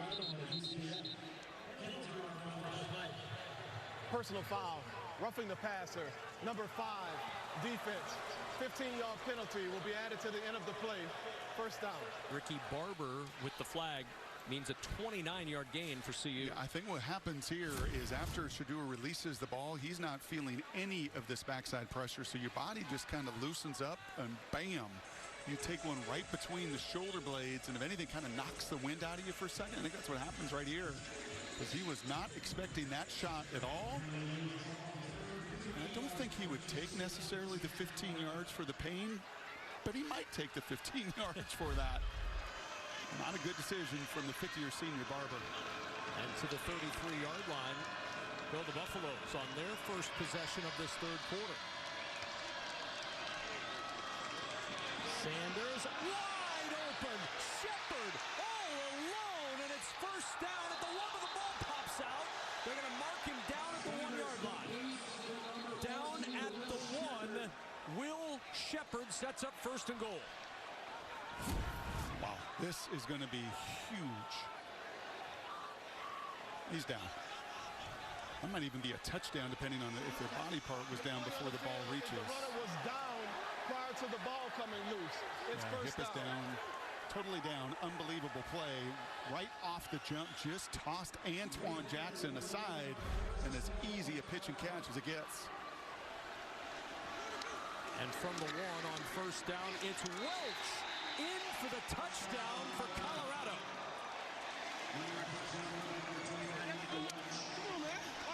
Okay, so let me get this straight. I got to cover Travis Hunter. I got to cover Horn. I got to cover Wester, and now I got to cover this 6'3" guy named Will Shepard, who already made a fantastic touchdown earlier. And it's 6'3", 205 pounds, loads of experience and production. Remember, over 2,000 yards as a receiver at Vanderbilt. And Welch, I kind of like this touchdown thing. A couple of them last week. He'll take it. Mandeville High School product, Will Shepard. And then Micah Welch into the end zone out of Baldwin High School in Georgia. One of my favorite running backs to watch in the old Big Eight days. They were running downhill. Oh. He is certainly missed, but a fantastic rusher that has clearly inspired a little bit of what we've seen from Colorado on the ground today. And a fair catch called for, and UCF back to work. But Travis Hunter inspires this Buffalo team every game this season. Yeah, he's just everywhere. And is he a corner? Is he a receiver? What is he going to be at the next level? I don't really care about any of that. Can we just enjoy this guy for what he is? For the 84 plays he's played today, and honestly, that's Kelsey and Mahomes stuff. That's what they do. We just go out and we create. And then don't do that. Like, whatever you do, don't throw a contested 50-50 ball his way, because it ain't going to work. I think that's what Dion was just saying right there. I believe so. From the 25-yard line, that's R.J. Harvey, steps through one tackle, and Harvey to the 28. For more on Travis, we check in with Allison. All right, when you're on the field as much as Travis Hunter is, there's not a lot of time to come to the sideline, sit down, catch your breath. Not that he ever really looks out of breath. So I put a stopwatch on him when he is able to sit. The only time is after they score on touchdown during the kickoff. It's about 2 minutes and 50 seconds of time that he has to actually sit down in between offense and defense. It's a remarkable thing that he's doing. Yep, every single week. Good run after catch for Javarius Johnson. Gets the first down. And he doesn't take plays off. Like, he's mad right there that he didn't make that tackle, but he plays every play. They were saying during training camp there were times he was up over 12,000 yards on his catapult system. That's almost 7 miles. And that's sprinting. Right? I mean, that is back and forth between a receiver and DB. Superhuman efforts. On first down, Jefferson gets away from one, and superhuman pick from Travis Hunter. Put the cape on him already. First down, Colorado. Ooh, and he just popped a little high. Did he just do that? I believe he did. Did he just Desmond Howard that? Look at the eyes and the awareness. And don't you test him deep, and then the short area quickness. Watch this burst, Kugler, when he puts his foot in the ground and how quickly he covers and finishes. And is this foreshadowing? Oh my. Maybe it was that conversation yesterday with Charles Woodson. Maybe it was all this conversation like, well, is he? I mean, are the stats there? What is he? The odds right now are astronomical against him winning, which is ridiculous. It's a difficult argument to make that he's not the best player by a long way in this sport. Sanders with a flag down, motors out of bounds at the 33-yard line. I mean, that was just ludicrous.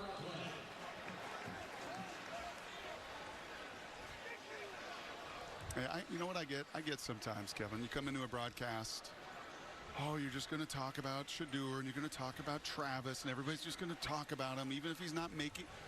Look at the plays he's making. I mean, that's abnormal, what he's doing. And again, remember, he's played nearly 100 plays today.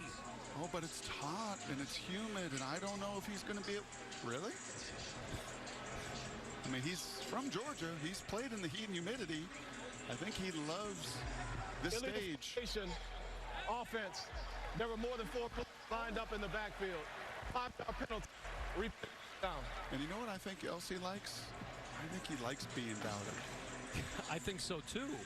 What was the podcast this week? That he was bland? Richard Sherman and Amon-Ra St. Brown discussing his style. He came out with a T-shirt on today that said bland, because that was what they said his style was, bland, his receiving style. Ooh. Come on, Sherman. And now we've got flags again. This is not exactly the way Colorado wanted to follow up that interception, though, with Deion Sanders saying that same thing. Number 58, offense. 5-yard penalty, first down. Third false start of the day for Colorado. Well, he knows, like, you got to finish. It was 29-0 on Stanford last year at half. Like, you got to finish. You know, you got to finish a game. You got to finish a season. You got to finish these conversations. Like, and you do that by playing 22 minutes like you played the previous 38. Now first and 20. Welch, nowhere to go. Ushered out of bounds at the 45. And after the interception, all Colorado's done is go in reverse. And I think he's hamstring. When you see a guy, the player pull up a little bit like that, you hope that that is a cramp and nothing more. But yeah, avoiding the negative plays was such a part of that first half and that opening drive and staying ahead of schedule.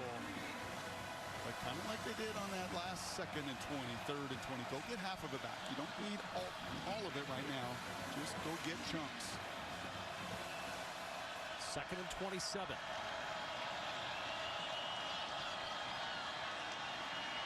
Pressure, Sanders on the move, buying time. Finding an open man, it's Hunter, and a good tackle. That was well played all the way around. Those corners had to cover for a long time there, and then a good tackle by Mac McWilliams. Yeah, it's one thing to try to keep Shedeur in the pocket, and then it's another to try to cover, where is this guy going? What space is he going to find? And then ultimately when he does catch it, well, this is one of the rare times they could actually get him right to the ground. Loss of 2 makes it 3rd and 29 now. They'll bring pressure. Sanders will roll, throws it short and out of bounds at the 47. Hunter with the grab there, but far from a Colorado first down, and the punt unit will come on with Mark Fassett. And what did Allison say? He gets his 2 minutes and 30 seconds, and let's see if he tries to count and make sure they got the right. That was my thing of all the images today. And when Deion Sanders says, like, this guy's just different. When he was out there on safe punt, counting and making sure they had the right numbers out there, it's the epitome of a football player.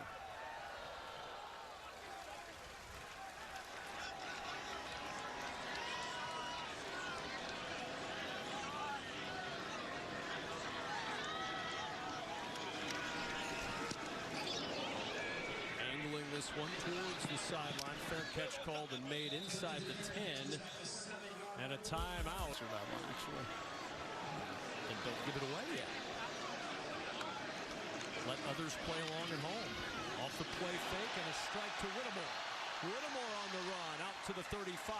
Still on his feet. He twisted away. They're not ruling this down yet, and he's into Colorado territory inside the 40 and at the 38-yard line, a gain of 56. Well, you put together the recipe for a comeback. It starts with explosive plays. He rolls over the hip. I don't see anything down that hand and wrist. wrist is okay as long as the forearm stays up. It does. That is tremendous body control from the 6'4", 210-pound receiver. And what a giant play for UCF. Play action again over the middle, finds Kobe Hudson. Hudson breaks free and an ankle tackle at the 15. Cam Silman-Craig may have saved the touchdown with that shoestring grab. I mean, look at this. This is 30 seconds, 2 plays, cover the length of the field. Ooh, there's a nice little move on Travis Hunter as well. You don't see him buckle like that very often. Great quickness from Hudson.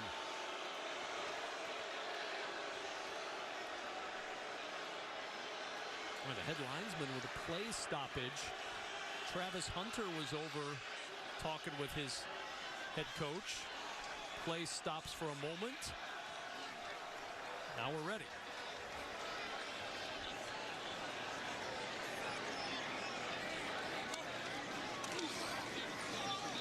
And the play fake into the end zone for a Townsend touchdown. What an answer. The quick strike offense for Central Florida, and UCF's on the board. Yeah, that was 92 yards in a minute, and just a little slant route here. You're going to see the safety there. Stoutmeyer just does not take the angle, right? Just tries to undercut that angle. Colorado is a man team. They don't play a lot of zone. I think that play showed why. Much better in man coverage, but you play man, you get exposed to the explosive play. And I think you also see why Dion was so ticked off about that last offensive possession. Kick good. And UCF back to get the Knights back into this ball game, and out to get back into the ball game, Travis Hunter, but the crowd re-energized by that touchdown drive.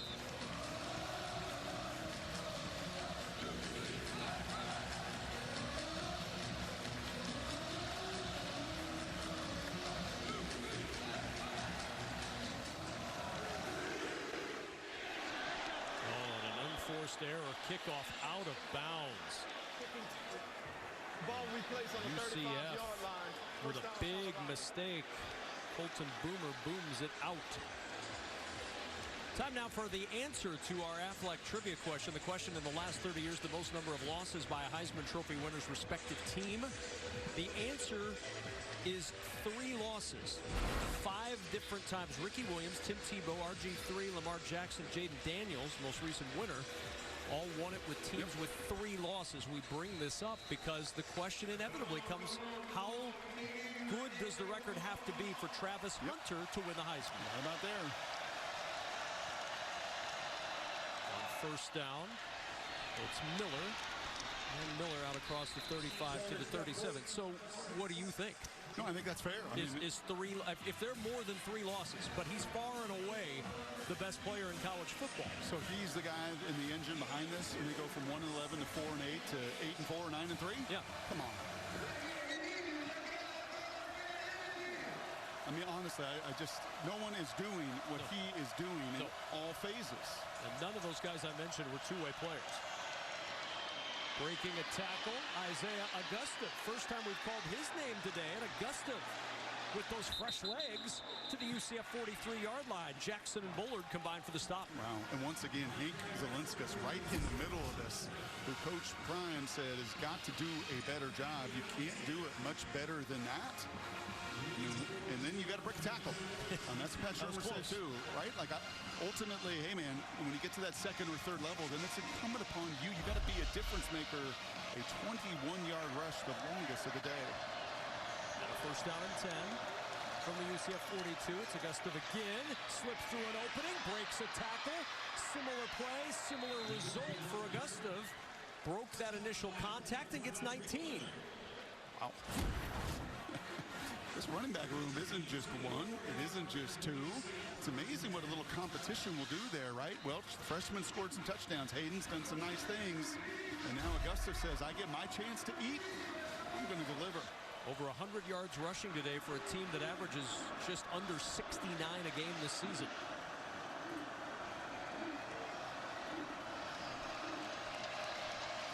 On first down, play action. Sanders looking wide of Jimmy Horn Jr. Sanders passes incomplete.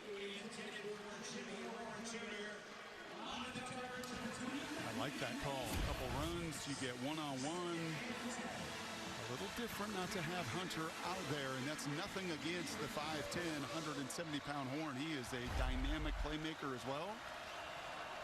But that shows you a little bit of difference. If that's Travis Hunter, I don't think that ball hits the ground. Hunter's at the top of the screen right now. Play action. Sanders dancing, breaks free. Shadur Sanders on the ground at the 10-yard line and down. It'll be first and goal, Colorado.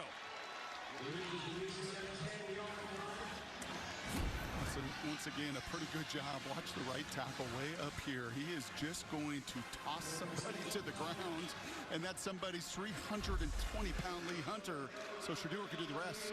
Sanders, a little flip forward. Weston with his speed to the goal line, and a touchdown. 10-yard touchdown run by What a response. Just when maybe a little doubt was creeping in, like, a little bit of undiscipline on that previous drive. A little, Colorado doesn't blink, and they come right back. And look at Dion go right to Augusta because he knows that sets the table for everything else. All the flash, all the great passing plays, that's wonderful. They know they can do that. But just the guts and the guile to run it right down UCF's throat. 41-21. Colorado with his biggest offensive outburst of the season already, and we're still in the third quarter. You were talking a little Big A football earlier. This is kind of like now, Jamal Holloway and those guys used to pitch it behind him, but look at the little pitch forward here from Shadur. Like, yeah, let me just give you a little toss right out there, and guess who set it all up? Travis. He was out there blocking. He was there. Yeah, the play was, that little forward pass was behind the line of scrimmage. So Travis could just go do his thing and go take that safety out. I mean, once again, is it like an unbelievable block? No. But does it absolutely make your buddies around you better? Yes. Which is another reason. The guy's a Heisman frontrunner for me. All those guys with 3 losses, you read them all. What do they all do? They made everybody around them better. So does Travis, and in that case, it was LeJohntay coming back to Florida for a tug. Could have seen Darian Hagan make that play. There you go. One number off of Shadur. He was, I think, number 3. And a fair catch made. Full header between the Braves and Mets after the hurricane impact. On the keep, it's KJ Jefferson. And Jefferson blasted at the 48-yard line by McKinney, but a keeper for 23 for KJ Jefferson. And once again, the one thing if you're Colorado you cannot give up are these explosive plays, and if you're UCF, this is how you can keep this game within reach. Jefferson pulls it, the swing to the edge, and well defended by guess who? Travis Hunter. Completes. He just sees everything. And Richard Sherman could call him a bland receiver, but Richard Sherman played corner this same way. He loved to hit. He loved to finish. He loved forcing that fumble last week to win the game. He does not shy away from contact. Hunter would have fit with the Legion of Boom. Yes. Second down and 7.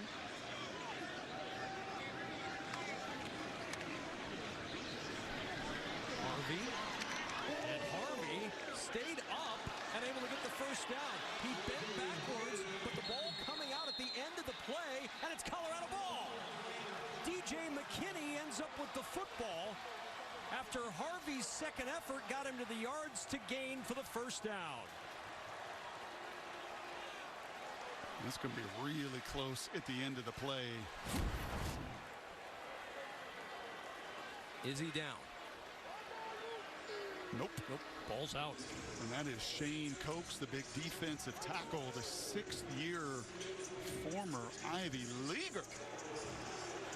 Punching it out for the 3rd takeaway from Colorado. And UCF, which had gained a little bit of momentum back, moving the ball on the ground. This whole Big 12. A different if Colorado can play complementary football. Enter into a little conversation, not just about being maybe a bowl team, if they can just continue to finish.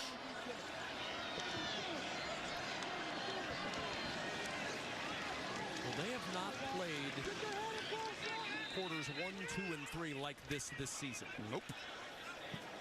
That play will take us to quarter 4. Look at the sweat on those offensive linemen. Like they have expended some juice and got to do it. Minutes to go in this one, and Colorado making a statement on the road through 3 quarters. Can UCF rally? They rally to the football with Josiah Pierre leading the charge to bring down Isaiah Augusta for a 2-yard loss. 2 weeks ago, they didn't blink and they didn't flinch, and they were down 21 as they came all the way back on the road.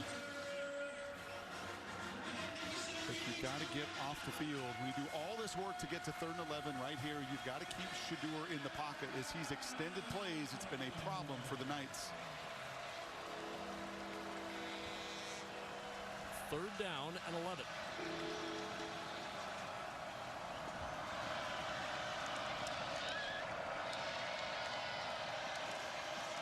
Sanders in trouble, and down he goes. Malachi Lawrence closing the door on the Buffs and a 3 and out. Yeah, Ted Roof said finally, like, enough's enough. I'm not going to let him sit back. So a blitz from here, and then a really good rush from Lawrence. Had a bunch of sacks a season ago, 7.5. That is the first on the season. As he gets by Houston and Shedeur for one of the first times. Faces pressure he's faced for most of this season. And the UCF defense, to their credit, 2 of the last 3 drives, 3 and out pitched. They're going to need more of that, and then they're going to need their offense to put points on the board. Down 41-21 early here in the 4th. Xavier Townsend from the 30. Nice move.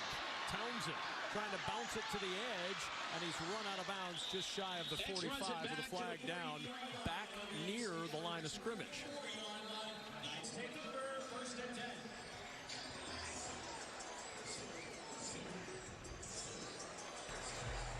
Holding, number 39, kicking team. The 10-yard penalty will be enforced from the end of the return. It's 1st down, UCF. Let's go back to that game you mentioned, Brock.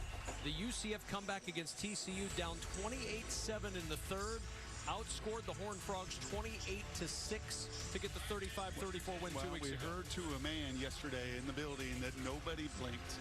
And this is a player-led team. The Gus Malzahn's really turned this locker room over to KJ Jefferson and the 5th and 6th year players that really inhabitate that locker room. And Gus said, hey, man, like they believe. Like they are not going to get stressed. They are not going to quit, but it means like playing fast and getting those explosive plays like they had on that last two drives ago. 91 yards in 120 seconds. Got to replicate that. You mentioned it earlier, though, the number's 250 for the rushing attack for Gus Malzahn. Yep. They're a long way away from that. 125 on the ground today.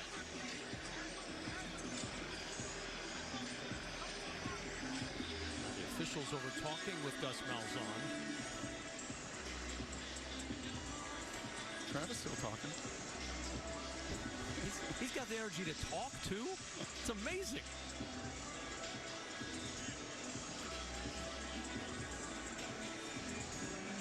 So there was the penalty on the punt, and they've assessed it at the end of the punt, and now we're having a long conversation with the head coach of UCF. Correction, since the foul occurred during the kick, during the blocking aspect of the kick, the penalty must be enforced at the previous spot. UCF has elected to decline the penalty. It's 1st down Colorado at the end of the return. 1st down UCF at the end of the return. All right, let's go. Come on. I think they're going to have to adjust this spot back towards the 44-yard line of UCF. Is enforced correctly. The penalty is enforced 10 yards from the end of the return. 1st down UCF. Okay. Never mind, they're not moving the spot. I don't know why you thought they were going to move the spot.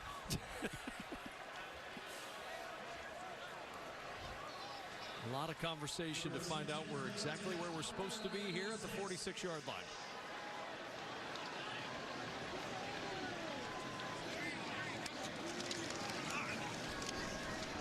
R.J. Harvey wrapped up near the 40-yard line. Jalen Wester with the tackle.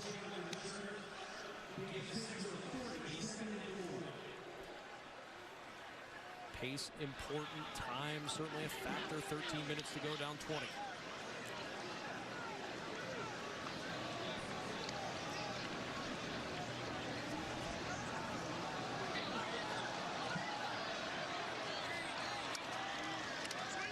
Second and 4, backside pressure. Jefferson's in trouble, and down he goes. Samuel Okunlola with the sack. Wow, and that, again, these edges, Kevin, we've talked about it today right here. These are two giant tackles for UCF, 6'10", 6'7", but both better in the run game, two upright, and there's the burst and the speed and then the power to finish. I mean, it's like tackling Ben Roethlisberger back in the day. That is not an easy guy to corral and get to the ground. Well, UCF is fortunate Jefferson was able to somehow secure that football. Okunlola nearly the strip sack and the takeaway. Jefferson again steps away from pressure, throws over the middle, and that's incomplete.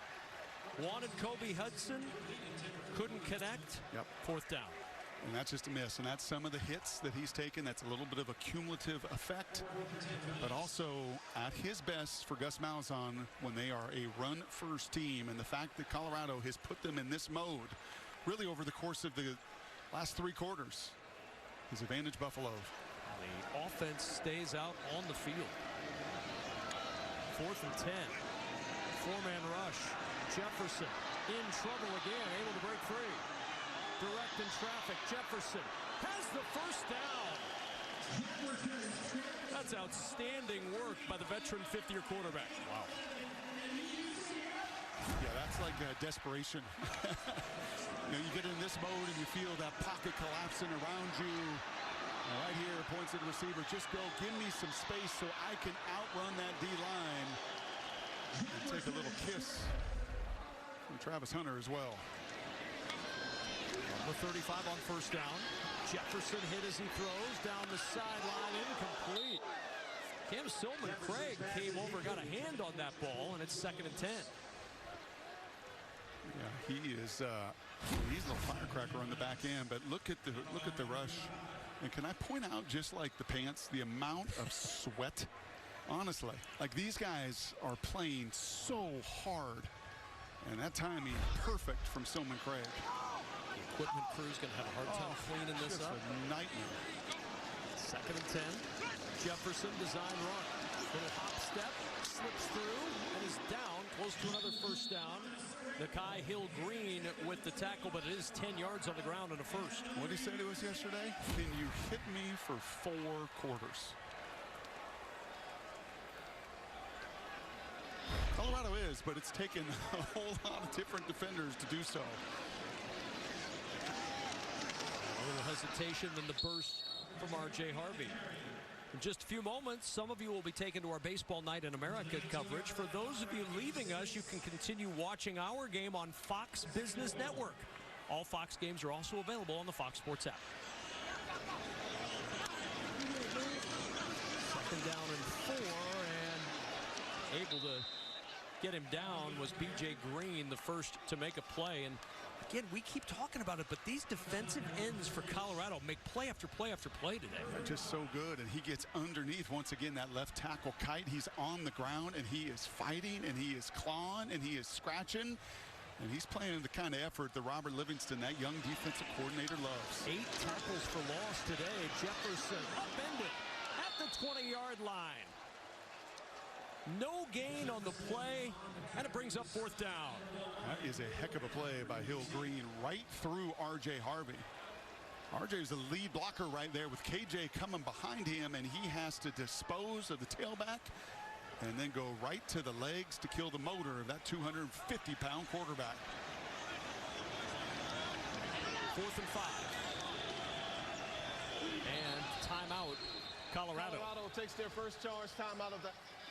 9:48 to go in the 4th. Winning is an attitude in the halls of UCF, and they're going to need a little attitude here. This is a critical 4th and 5. I think Dion felt that as well and called that timeout to make that point to these guys, to let them catch their breath, because you get this stop right here with 9 minutes to go. It's not over. It is never over in college football, but you give yourself a tremendous chance to go on the road and win. Especially the way you've run the ball today, and maybe a chance to shrink the game if you're Colorado. First things first, though, UCF has designs on a 1st down and more. And movement up front by B.J. Green. The hard count from K.J. Jefferson may have just earned a first.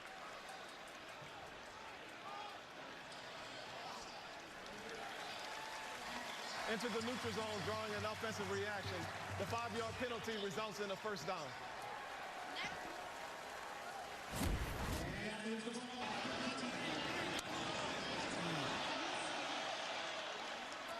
That is such a killer, and BJ knew it. He has played such a good game, but a savvy play from the 6-year quarterback.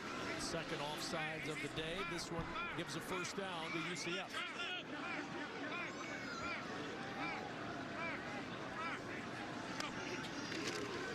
And on 1st down, it's Harvey. Harvey into the secondary and down inside the 5. 1st and goal at the 2. A 12-yard pickup for R.J. Harvey. Yeah, and that is Bentley, the linebacker, right there, that he finally does Harvey run right through the tackle to get one of those 10-plus yard runs. And there's an injured Buffalo, and it's Chidozie Nwankwo.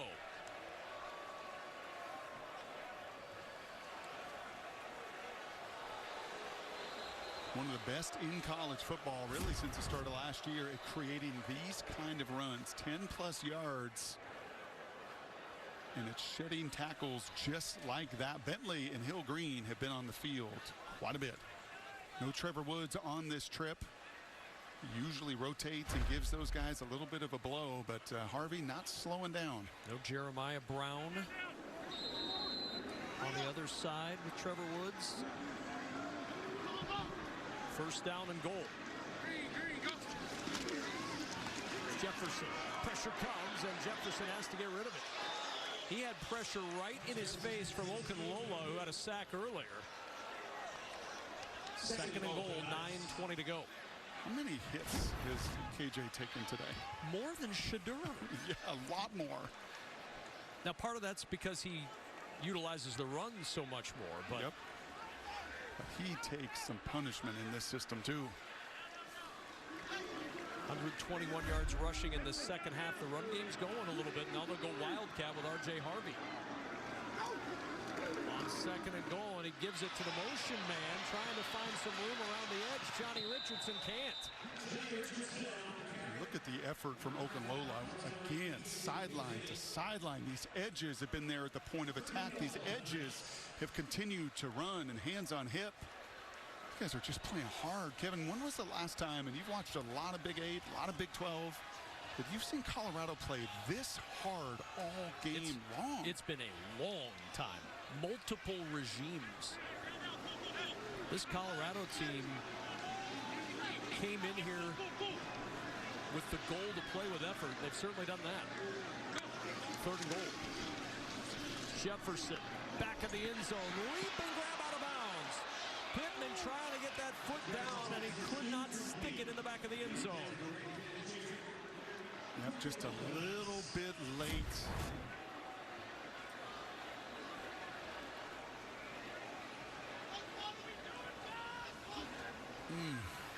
Yeah, that right foot goes out of bounds first. Couldn't just quite keep that one up, and the left foot down.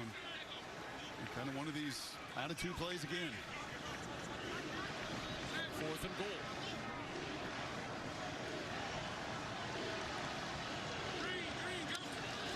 Jefferson. Pressure. Jefferson stays up. Jefferson floats it out. Harvey looking for the goal line, and he stopped short at the 1.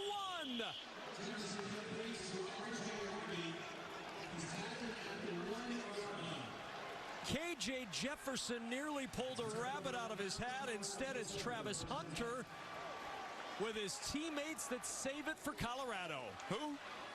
Hunter Travis, number 12. Plays a little. Got a bright future, I think. I think that's why there's 8 NFL teams here watching this one. Does the ball ever cross? Nope, he is down, and it is inches away. So close. Cap 4 to hit there since records began in 1851. Damage estimated in the billions from Hurricane Helene. Let's go back to that last play. You saw Colorado starting at the 9. They ruled him down with his forearm down. Just tremendous effort from the quarterback, who is just, so many of these guys today giving it his all, but that elbow and that forearm clearly down at the 9. And you can just see the sweat dripping from his nose as he's looking at that play. Sad fans right now. He didn't expend the energy. Come on, get up. He's tired. It's been a long day. Was it Big Noon kickoff? DJ Khaled? Come on.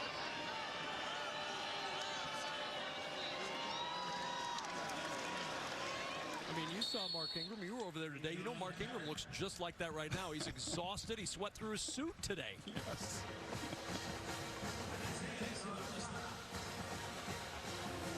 Colorado 7.5 away from just an absolutely dominant and impressive victory.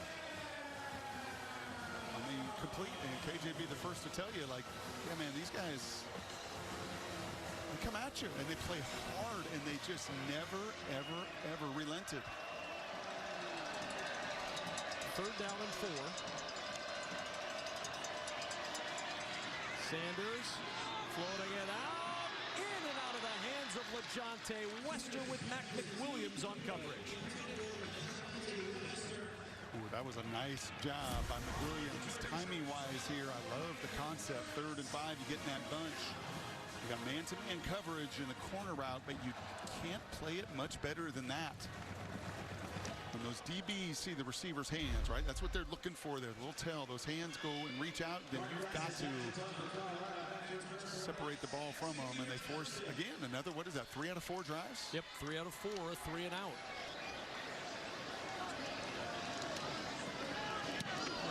The middle just got rid of that one.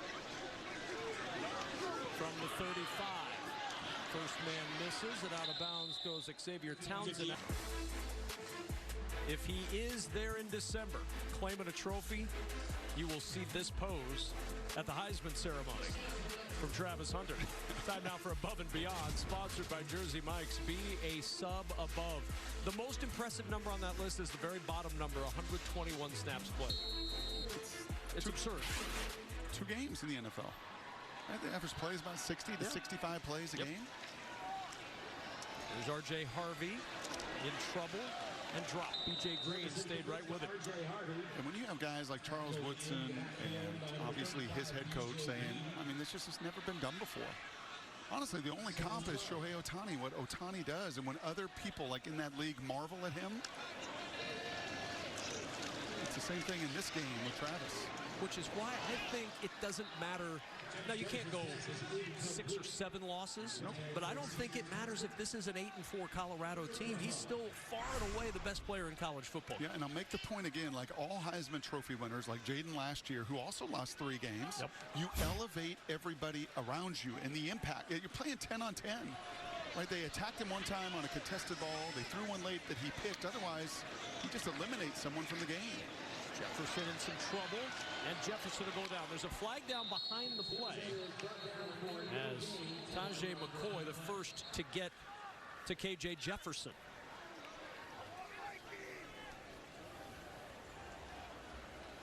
I think that may be against Tajay with hands to the face. We'll see. Holding, number 76, offense, 10-yard penalty. 3rd down. It's Adrian Medley inside at that left guard spot. Yeah, Tajay coach has elected to got up top, but it's 4th down. There's the hold and the tug of the jersey right there. So the penalty's been declined by Colorado, and it's 4th down. You know, another thing that Dion and Colorado has this year that they've not had in the past, there's B.J. Green, there's Okunlola, there's Tajay McCoy, there's Arden Walker. There is depth. 9, 10, 11 guys on that defensive line that have played significant snaps. 4th and 12.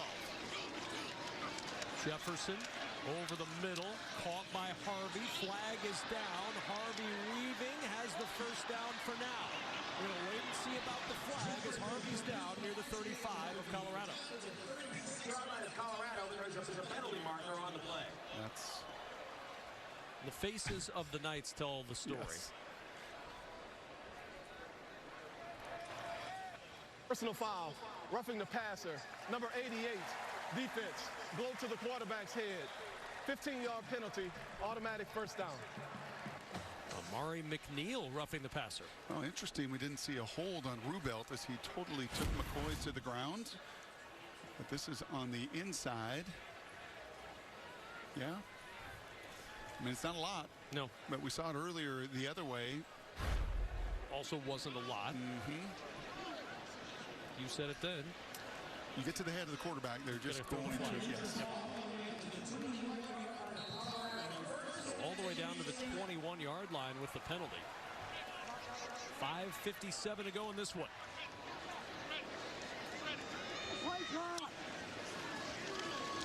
Jefferson on the roll, throws, catch is made, and then did it come out? Colorado saying incomplete, and it is incomplete. Wipe it out, you heard them say. Jalen Wester on the coverage to knock it out.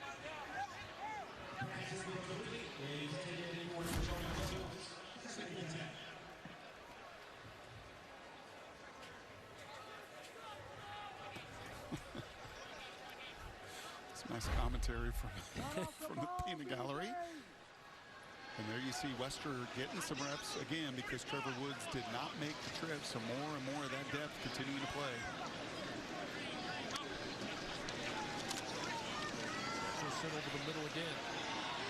Dancing around is Richardson, and he's down to the 15-yard line.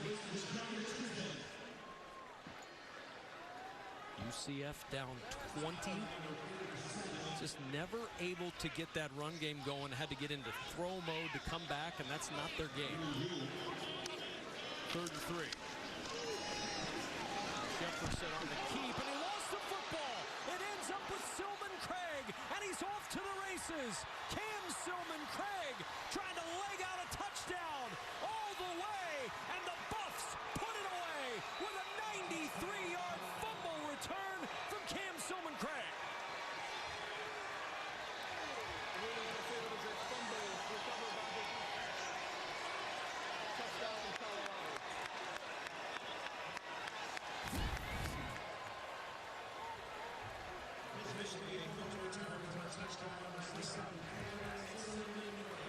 Wow. The ball jarred out by Jalen Wester. Travis Hunter got twisted up in that play and ended up limping to the sideline. The play is a touchdown. After the play was over, unsportsmanlike conduct, number 7, Colorado, for removing his helmet. The 15-yard penalty will be enforced on the kickoff. There's video proof of the helmet not being on. Cam Silman Craig.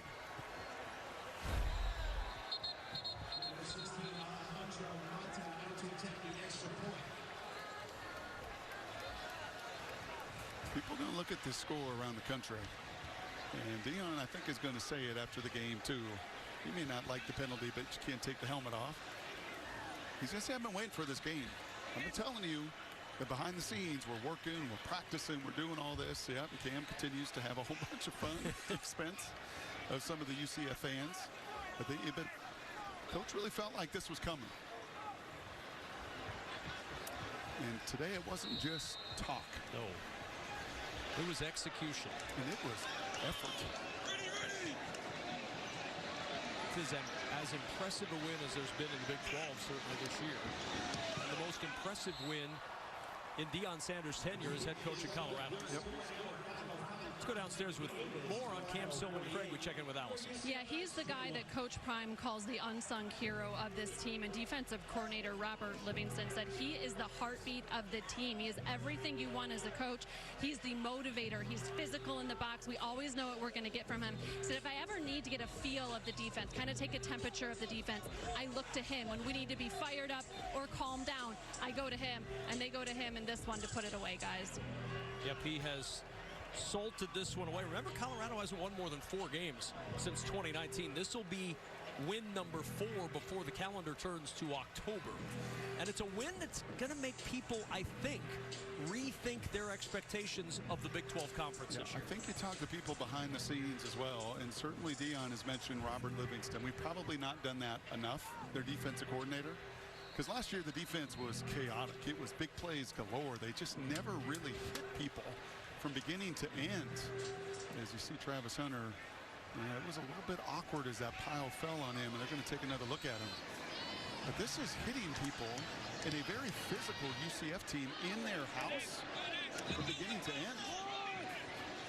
After the penalty, good field position on the return for Ladarius Tennyson. But let's go back to Travis Hunter, because we talk about how this could be changing the perception. Watch what happened here. It was right at the end of the play. He got rolled up on by his teammate there. And it was Ray Ambule, who, again, these D linemen have just been flying and playing hard.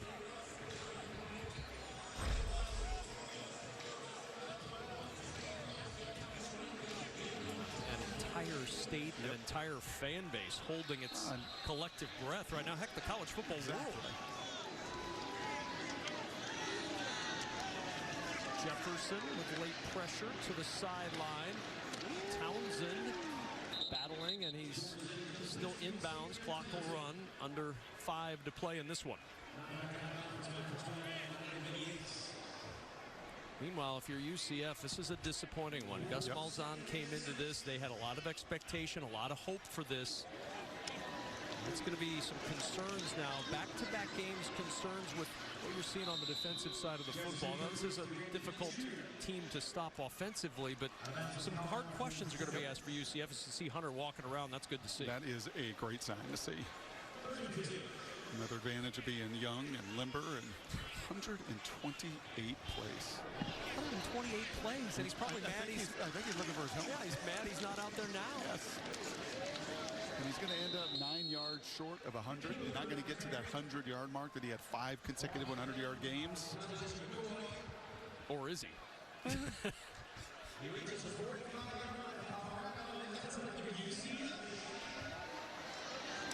down and 10 at the 45. Jefferson dropped.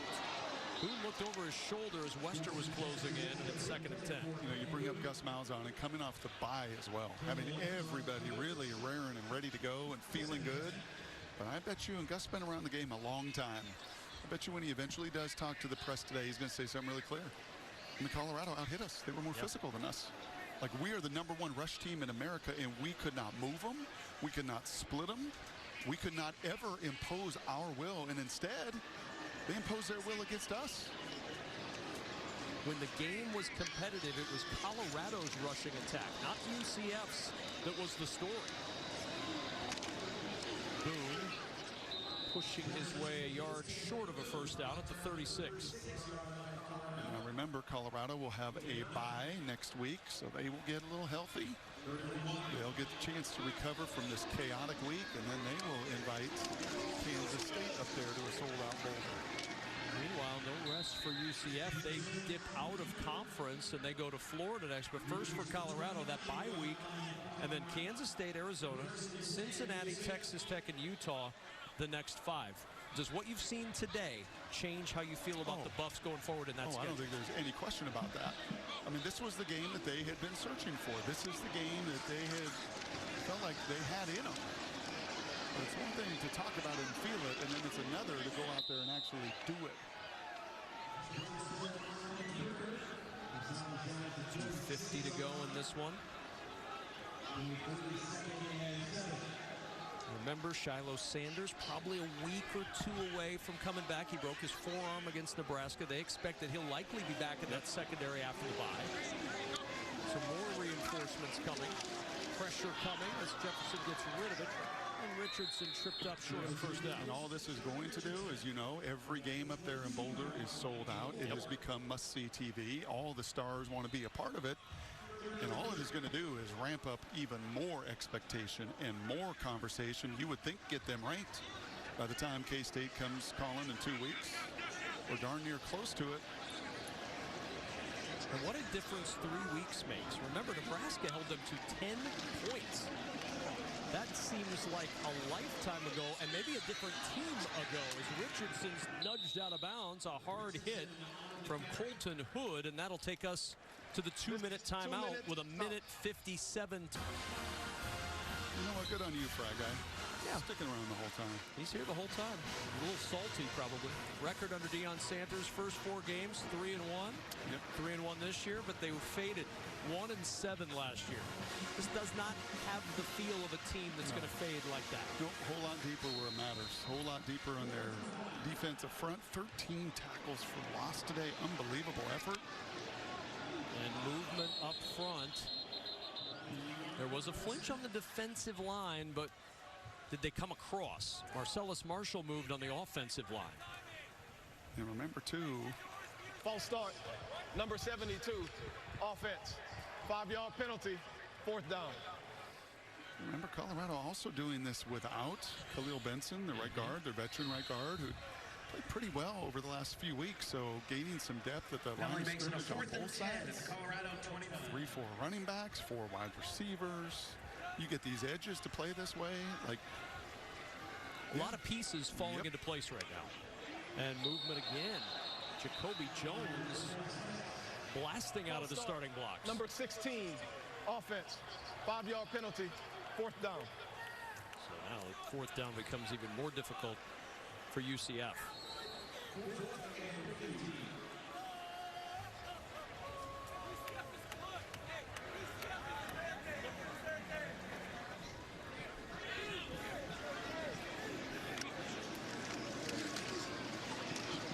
Jefferson, nobody open. Looking downfield, coming back to help out is Evan Morris, but he's going to go nowhere close to a first down and a turnover on downs to the Buffaloes. Let's take a look at our Pacific Life game summary, sponsored by Pacific Life, creating financial security for nearly 160 years. This seemed a long time ago. That was the first touchdown to Travis Hunter. R.J. Harvey responded there. One of the rare, just really wide open man-to-man beaters right there. Shepard, this is just, at that point you looked at it and went, man, they have got a lot of different weapons to work with. And yeah, this is when the old kick came on and the Charles Woodson pose followed. Now some backups in. Ryan Staub in at quarterback, handing off to Charlie Offerdahl.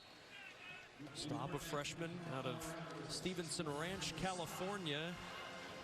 He started one of the 3 games he played for Colorado last year. Got a start against Utah in the final game of 2023.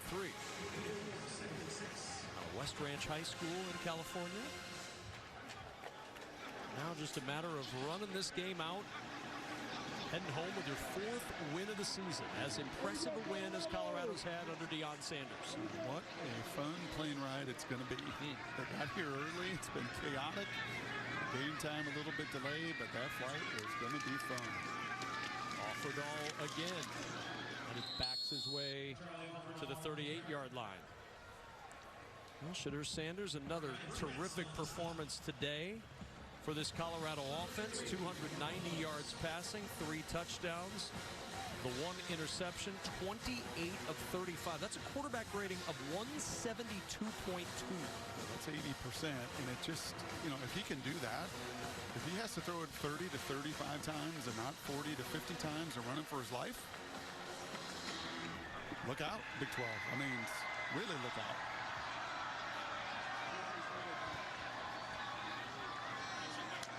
On 3rd and 3, Offerdahl again, and Offerdahl with a first down to the 42-yard line, and that will do it.